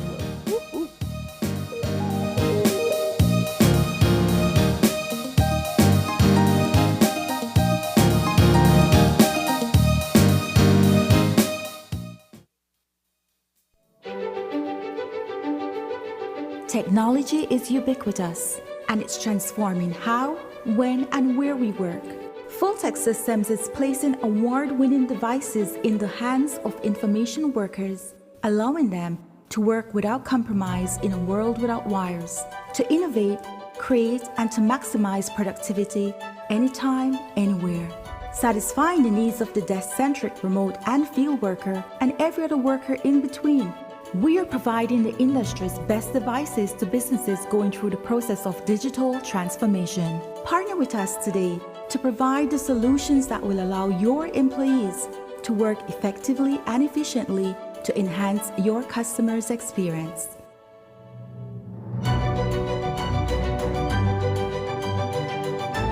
Fulltech Systems, your technology center, where you'll come for the price but stay for the service. Smart broadband coverage now expanding down south. Customers in Monkey River, San Roman, Santa Rosa, Bladen, and San Pedro, Colombia can now enjoy reliable speeds at affordable prices to live a smarter life. My name is Elma Kaul. I live in the beautiful village of San Miguel. I use smart internet to watch movies and also communicating with my family in San Antonio. We also have a recording studio and we need to send huge files to clients using smart internet. My name is Danet Young and I live in Monkey River Village. Monkey River didn't have internet before. Now we got smart internet in November of 2021 and the speed is very good with smart. Save even more when you bundle your smart broadband with smart mobile services. Smart, bringing people together. Mejia's Creation and Special Events. In style, trending, professional, reliable, affordable. Plan your next event with us. Whether it is a wedding, birthday, baby shower, gender reveal, photo shoot, graduation, anniversary, or a funeral service. Check out our rental service. We have a wide variety of materials to choose from.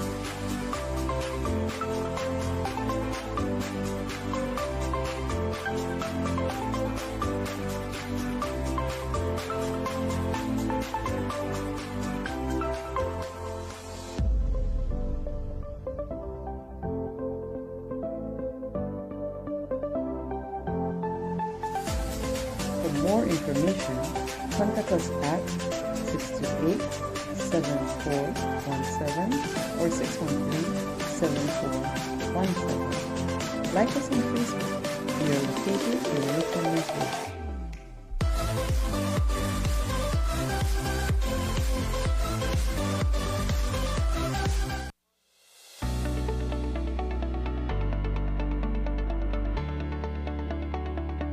Introducing MabeBelize.com. Your best solution in home appliances is now one click away.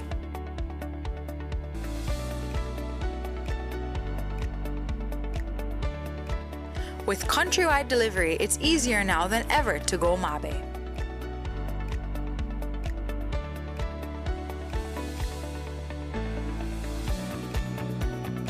www.mabebelize.com. Enjoy life easier with countrywide delivery. Hola usuario de eCash, la aplicación eCash está disponible en español. Cambiar el idioma de tu aplicación de eCash de inglés a español es rápido y sencillo. Déjame mostrarte cómo se hace.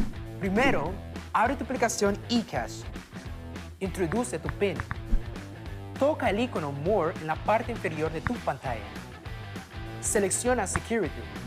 Selecciona Language. Y luego selecciona Spanish. Vuelve a introducir tu PIN y ya está. Tu aplicación de eCash está ahora en español y puedes seguir disfrutando de tu cartera digital eCash. La aplicación eCash de Belize Bank te hace la vida más fácil.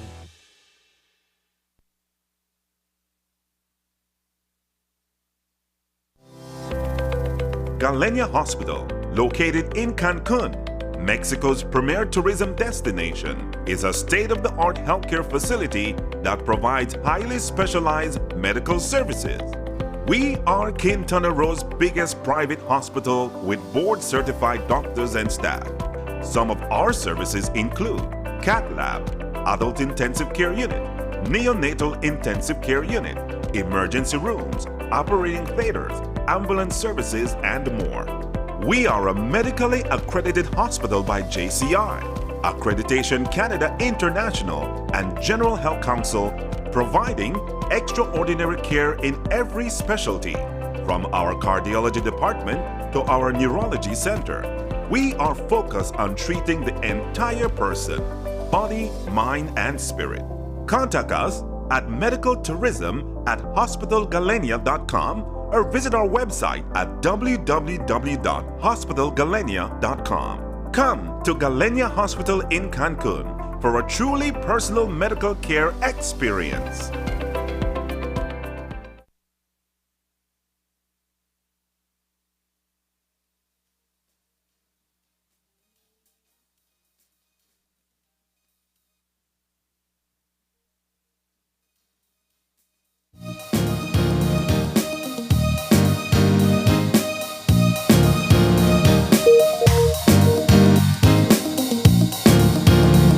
And welcome back. We move into our third discussion for this morning, a bit of a lighter conversation. We're going to be joined this morning by Ms. Charlotte Lopez, who will be discussing with us some motivation tactics that we must implement in our office spaces, in our workspaces, in order to bring the best out in our employees. Good morning, Ms. Charlotte, and thank you for joining us this morning. Good morning, Brighton. Good morning, Marlene. Thank you for having me on this bright Monday morning. Well, it's Motivation Monday because you're here. So that's motivation enough. It is it's Motivation Monday, and Monday should be the favorite day of the week. But I like to say it depends on who you ask. Some people, Monday is the best day of the week. For others, Monday is just a drag, right? Right. I'm hoping more people will see Monday for what it truly is, the start of a new week to get things going and get things right. It's the beginning. So Monday, we should be giving 80%. Yes. 80% on a Monday? Yes, on a Monday. 80%. Oh, see, I was hoping for 100. All right, you give me a little space there. Don't jump right into it. Thank you guys for having me. This morning we talk a little about motivation, because one of the reasons we exist at the Belize Institute is to inspire people to passion and excellence. And it really pains me when I see people dragging their feet to work. And yes, sometimes on a Monday. Right? So one of the questions that I start off by asking is it the responsibility of employees or employer? Employee motivation. Is it the responsibility of the employer or employee? And I want to throw that question to both you and Brighton quickly, my lady. Just employee or employer? I say both. Okay. Yeah. Both. Brighton? Yeah, there has to be a balance, yes. Yeah. Yes, definitely a balance. But more and more employers are realizing that if you want to get people to work, that you must motivate them. We are happy when people come to work and they are intrinsically motivated, right? But not everybody is like that. The challenge with motivation is that it's not a quick fix. Right. It's not a one shot, like the Johnson vaccine, right? there needs to be boosters. There has to be boosters. And people in the workspace need to be continuously motivated. And I think employers are aware of that. While we wish people would come, pumped up and ready to go, the onus really is hard on the employer as well. Yeah. And so we want to look at what is it that some employers can do to motivate their people. And there's a little trick to it, right? So I posed another little question. Is money a motivator? Is money a motivator? What do you guys think? For some, not all. Yeah, right? Yeah. It depends. Yeah, of course, nobody's coming to your job if you're not paying them. Yeah. But money is not a sustained motivator, and here's why. Employers need to be aware of where people are on this hierarchy. And so we go back to the Maslow hierarchy of needs. And if we are able to look at this hierarchy of needs and place our employees on this hierarchy and know exactly where they are, it's going to help us to determine what type of motivation we can put in place. For those at that lower level in this hierarchy, money is a greater motivator. The higher up you move in that hierarchy, the higher up you look at things like self-actualization and esteem. Money is important, yes, at all levels here, but this is where you find people are more intrinsically motivated. Okay. And so you things like love and belonging. You will find that what's going to motivate people at this level in the hierarchy is that sense of community, that bonding among employees, that is what's going to motivate them. So If I could for a moment, Charlotte, can we also differentiate? Because I think there's a age difference as well. Somebody nearing retirement, money will be a need because they're thinking retirement. New employees are looking for a fit in to community type structure. We use it as a cliche, but it's a noble thing. People who are starting a career looking for a passion and a cause to identify with. It changes with time and realities of living, but there's also that generation swing that may take place. Oh, most definitely. I would place that at love and belonging. When it comes to that sense of connection, feeling that you belong there, you want to be a part of this organization, you don't feel like an outsider. So that is where I would place those people who are new, who have come into the organization, along with some of those other maybe lower level needs, which not all of them would have, not just because they just started to work. We assume that they have those lower level needs, right? For some of them, those needs have already been met. So you really want to tie this into your motivation strategies. Too often we are guilty of a one size fits all, right? Okay, we're having a social and everybody's like, I'm not into social. I'm where you said, almost retired and, I really just want to go home. Yeah, I don't want to listen. I don't want to watch. I've seen that where people like, I don't want to watch other people get tipsy and sing while the rest are looking forward to it. Yeah. So in deciding what your motivation strategies will be as an employer, you want to consider this one tool that would help. On the individual level, because we did talk about you being responsible for your own motivation, I believe that one of the number one reasons why people are unmotivated is that too many people are not doing what they love. They're just simply not doing what they love. And you might say, well, clearly everybody can't do what they love. Maybe you can't do what you love as an employee. Maybe your day job is working with Marlene. And That's not what you love. That's what you do. That's your skill. But is there something else that you love to do? Can you be doing that in the meantime? Can you be doing that outside of your normal working hours to ignite that passion? Because it's going to flow over into your work. Yeah. Because what you're looking for is inspiration. Right. So, I love this quote. It says, tired and uninspired. I see it on a t-shirt, and I would not want to be wearing a t-shirt like that. But one of the things that helps is to find that passion. And so even if what you're doing now is not what you love to do, are you working towards that thing that you love to do? Are you spending any time igniting that passion so that you can be inspired? Yeah. All right. And so sometimes work as well. Employers need to be aware that sometimes work is routine. Sometimes there are no challenges. People like a challenge, especially if you are moving higher up on that hierarchy of needs. You want to be challenged. You don't want to be doing the same thing over and over. So we need to be pushing the envelope, and we need to be pushing people and challenging them so that work is no longer just routine for them, because it really can, cause them to feel tired and uninspired. I want to ask a question, Ms. Shirley. Sure. Is there a time when you can feel unmotivated doing what you love? And how does that differentiate from being motivated and being disciplined in being able to accomplish what you're set out to do?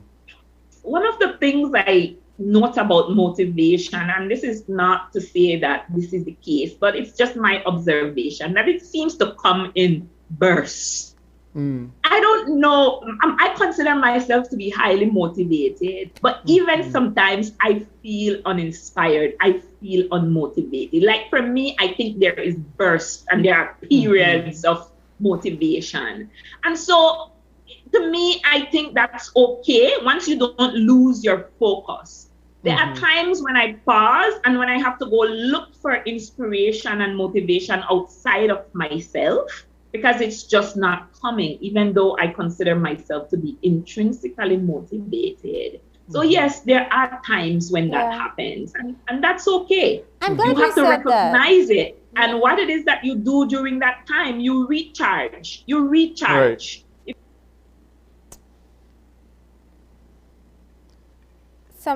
For some reason we seem to have lost your... Okay, there you go. You recognize that. You do recognize it. Yeah, I think that's such an important thing to point out, because while we can talk about motivators and we can talk about, whether or not you are developing the skills, we are all human, and there are many other factors in life that will also shift and change what your particular needs are at that moment. If you run into a huge financial rut, maybe you love your job, but it's no longer your main need if you need to make more money or do something different. So exactly. But I love, if I could come back for a second though, one of the things I've found that's so important is being able to explore motivators on an individual basis. And I appreciate you pointing that out, because it is not one size fits all, and it's not just all age want this or all managerial level want that. Like, it really is on an individual basis. So can we talk about how you can go about to find the motivators for yourself?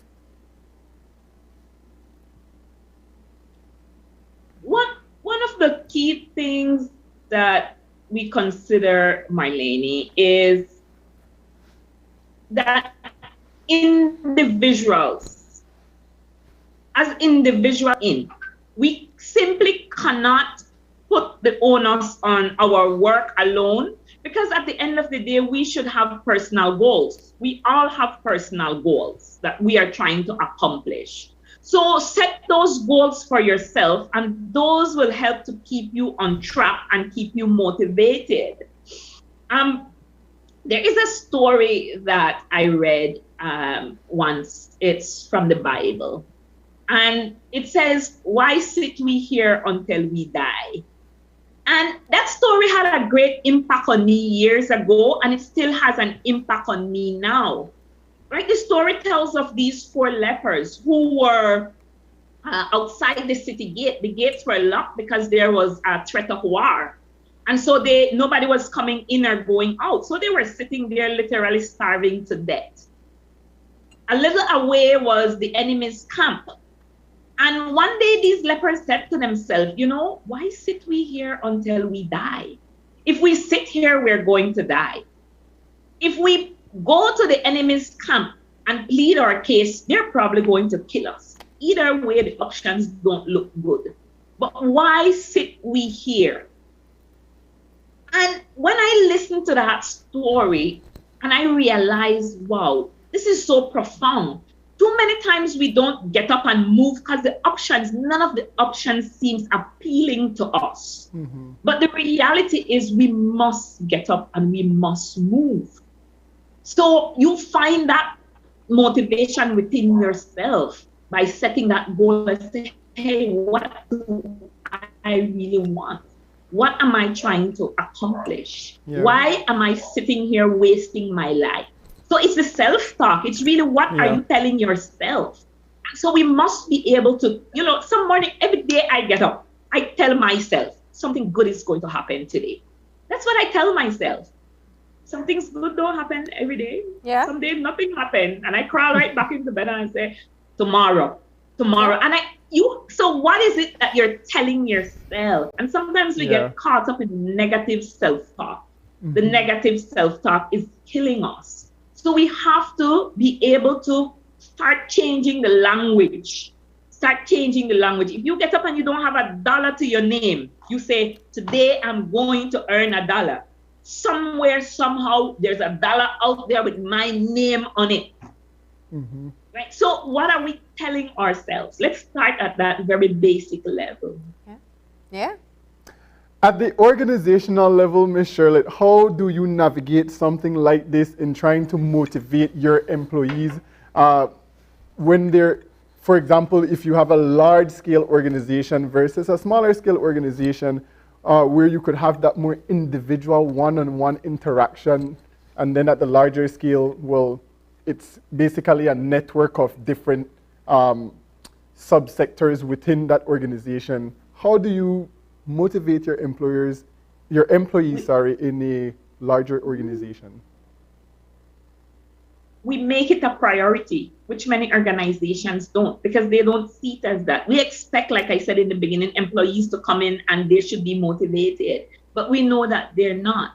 So what we do is make it a priority. I've seen these huge organizations where the HR department is 2 or 3 people. Mm-hmm. It's not going to work. So you want to start at that higher level, and then you want to filter it down, making sure that the supervisors are motivated, because that's a whole next level. Mm-hmm. If they're not motivated, they're not able to motivate others. Mm-hmm. So at the very top, and then it filters down. So it has to be a part of the culture of the organization. Mm-hmm. I always use those call centers, because I've been studying them very, very closely. And you wonder, people are saying, oh, on the call center jobs are there. Their employees are highly motivated. They are able to build it into their culture from the time of onboarding all the way through. There are activities, there is that effort to engage employee. There is this concept of employee engagement that many organizations do not practice. Mm-hmm. It is so essential if you're going to get the most out of your people to be able to engage them. Yeah. No, that's such an important message that you left there. I hate that we had that little break up there. But in summarizing, because we're quickly running out of time, I'm sure somebody woke up this morning and you said it very clearly. They may not be in an environment where they're being fueled to stay motivated. So sometimes our motivations can be external, like we have people helping us along, and sometimes we got to dig deep to find it for ourselves. So you have some great tips here, and I wanted us to kind of just close off with that so people can use it as their own personal motivators. Yeah, most definitely. One of the first things is to keep going. Keep going. You fall down 10 times, you get up 20. You must keep going. And again, the self-talk is so important. We also want to celebrate your milestones and celebrate little successes. If you did well today, celebrate that. Don't say, well, at the end of the year or when I finish building my, no. Celebrate those little successes along the way. Treat yourself and make sure you're celebrating those milestones. And don't compare yourself to others. Don't look around and see where others are, what others have. It's not going to help you. You want to know that you are where you are, and yes, you have a goal, but don't compare. You don't know where these people started. If you do want to compare, go and find out how they started, and you'll be surprised to find out they started from scratch just like you. All right, and then believe in yourself. Believe you can, and you're halfway there. The other day, I recall sending some job applications to my son, some vacancies, and I say, hey, look at this. This is, and he said, Ma, you keep sending me things that I'm not qualified for. And I say, andale. This is where you defeat your own self. How do you know you're not qualified? Let them tell you you're not qualified. Go ahead and apply, right? And then the last one, like I said, is to get rid of the negative self-talk. Just cut out the negative self-talk. Whenever you find yourself, you know, I can't and I don't know, nothing works for me, say, no, something good is going to happen for me today. Something good is going to happen for me today. All right. Because at the end of the day, realizing that it's a process. You don't get successful overnight. It's not one activity, it's a process. A long, drawn out, tedious process. Yep. But one that yields results. Right. Yep. I think that's the best point to close off on. I always tell people that there is no such thing as overnight success. Right. You just didn't see the process, that's all. Right.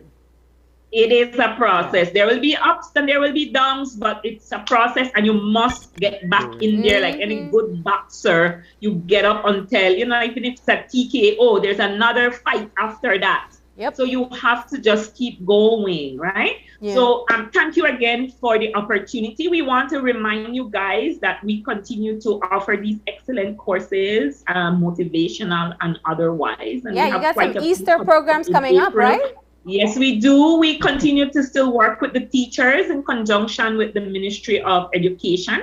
And these are some special offers for the teachers just before they go on that little Easter break. And right after, sometimes they take advantage of these trainings. Nice. And then we have another set for individuals. This is your project management and your public speaking course. All of these are coming up in April. And of course, outside of this, we continue to engage other organizations as well who would like to take advantage of training for their staff, including our motivational trainings as well. And of course, we are the Belize Institute for Excellence at gmail.com, and you can reach us at 670-9564. All right. Well, thank you for the Monday motivation. We appreciate it. Yes, thank you too. Something good is going to happen today. Just remember that. Manifest it. All right, with that, we're going to go ahead and take our final break. And when we come back, we'll have our wrap up. So stay tuned. Listen to your self-talk. What are you telling yourself? Each morning I get up, I tell myself something good is going to happen today. Does something good happen every day? Nah. But I am convinced that with determination, dedication, and with the right mindset, something good will happen today. So repeat after me. Something good will happen today.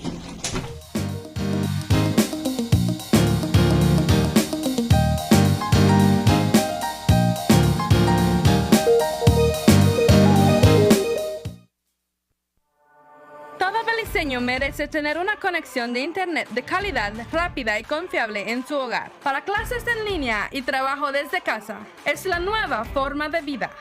Diginet es el proveedor número 1 de servicio de fibra óptica, impulsando la transición digital de Belice. Y ahora nuestro servicio de Diginet es aún más accesible con nuestro nuevo plan de entrada. Por tiempo limitado, tú y tu familia pueden disfrutar de 20 megabits por segundo por solamente $49 mensuales. No más clases perdidas ni reuniones virtuales interrumpidas. Te está costando mucho tiempo y dinero. Diginet es mejor que cualquier opción de cable o servicio inalámbrico. Visita cualquier Digistore hoy y suscríbete para la conexión más rápida y confiable de Internet para el hogar en Belice. Ven a ver lo que te has estado perdiendo.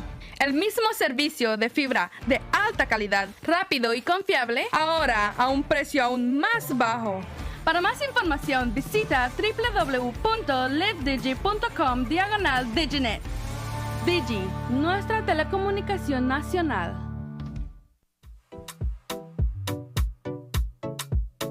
Why should you wear your mask? To protect myself.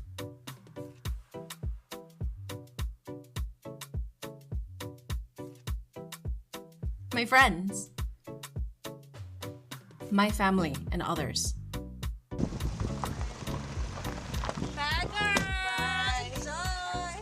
I wear my mask because I love my grandparents. With so many reasons to wear a mask, we continue to advise persons to wear a face mask properly, covering both nose and mouth. Together, we can keep Belize COVID-19 safe.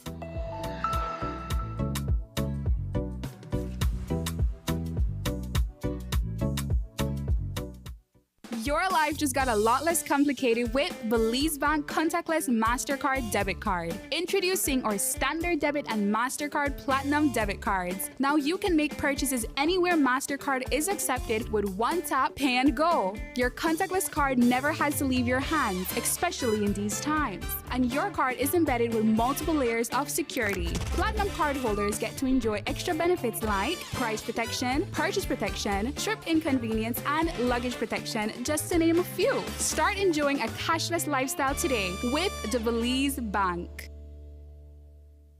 In these trying times, Smart is here to lessen the burden. Smart's reduced roaming rates save you while traveling. Calls back home are a low 35 cents per minute when visiting Canada, the US, and Mexico, or pay as low as 50 cents for calls when visiting countries in the Caribbean, Central and South America. For the month of February and March, enjoy an unbelievable low rate of 30 cents per megabyte when roaming with mobile data in Canada, the US, Mexico, Central America, and the Caribbean. Whether you are a business traveler, studying abroad, visiting loved ones, or just traveling for pleasure, Smart's new roaming rates have got you covered.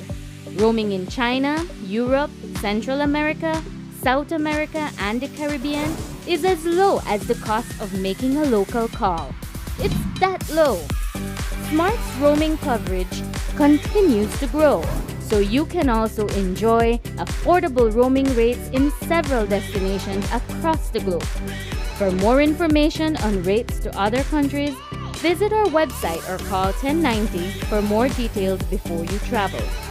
Smart, bringing people together.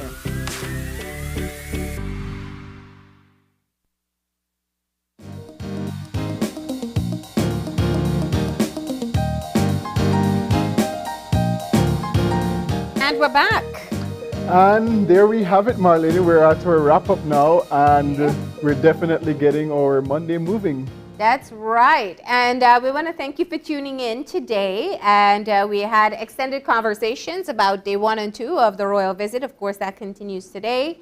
Also, a bit of a breakdown on the budget that has been presented so far. Yeah. And closing off with some tips for motivation. Right. It's important that you start your week on that high, that motivation high that will push you towards being the most productive self that you could be during the week. And that can be in anything. It can be in your healthy living routine. It can be in your parenting, in your relationship, or even in work. So we definitely encourage you to use some of those tips that were outlined by Charlotte there. And we thank her for sharing that on a Monday morning. But that's all the time we have for today. If you'd like to contact us, send us an email at oye@channel5belize.com.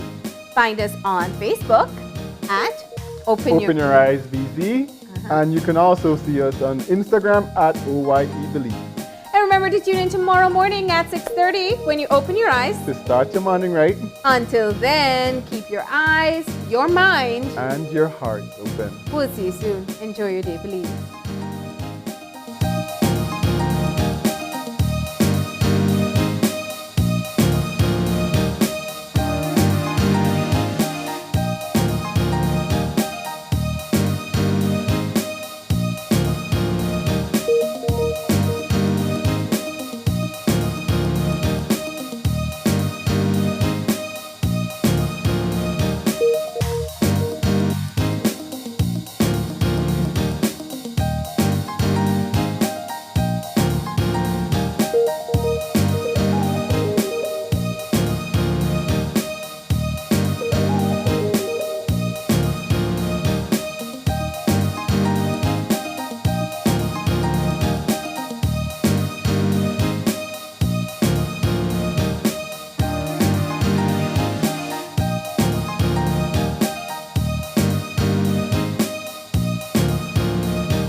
Open Your Eyes was brought to you by the Belize Bank.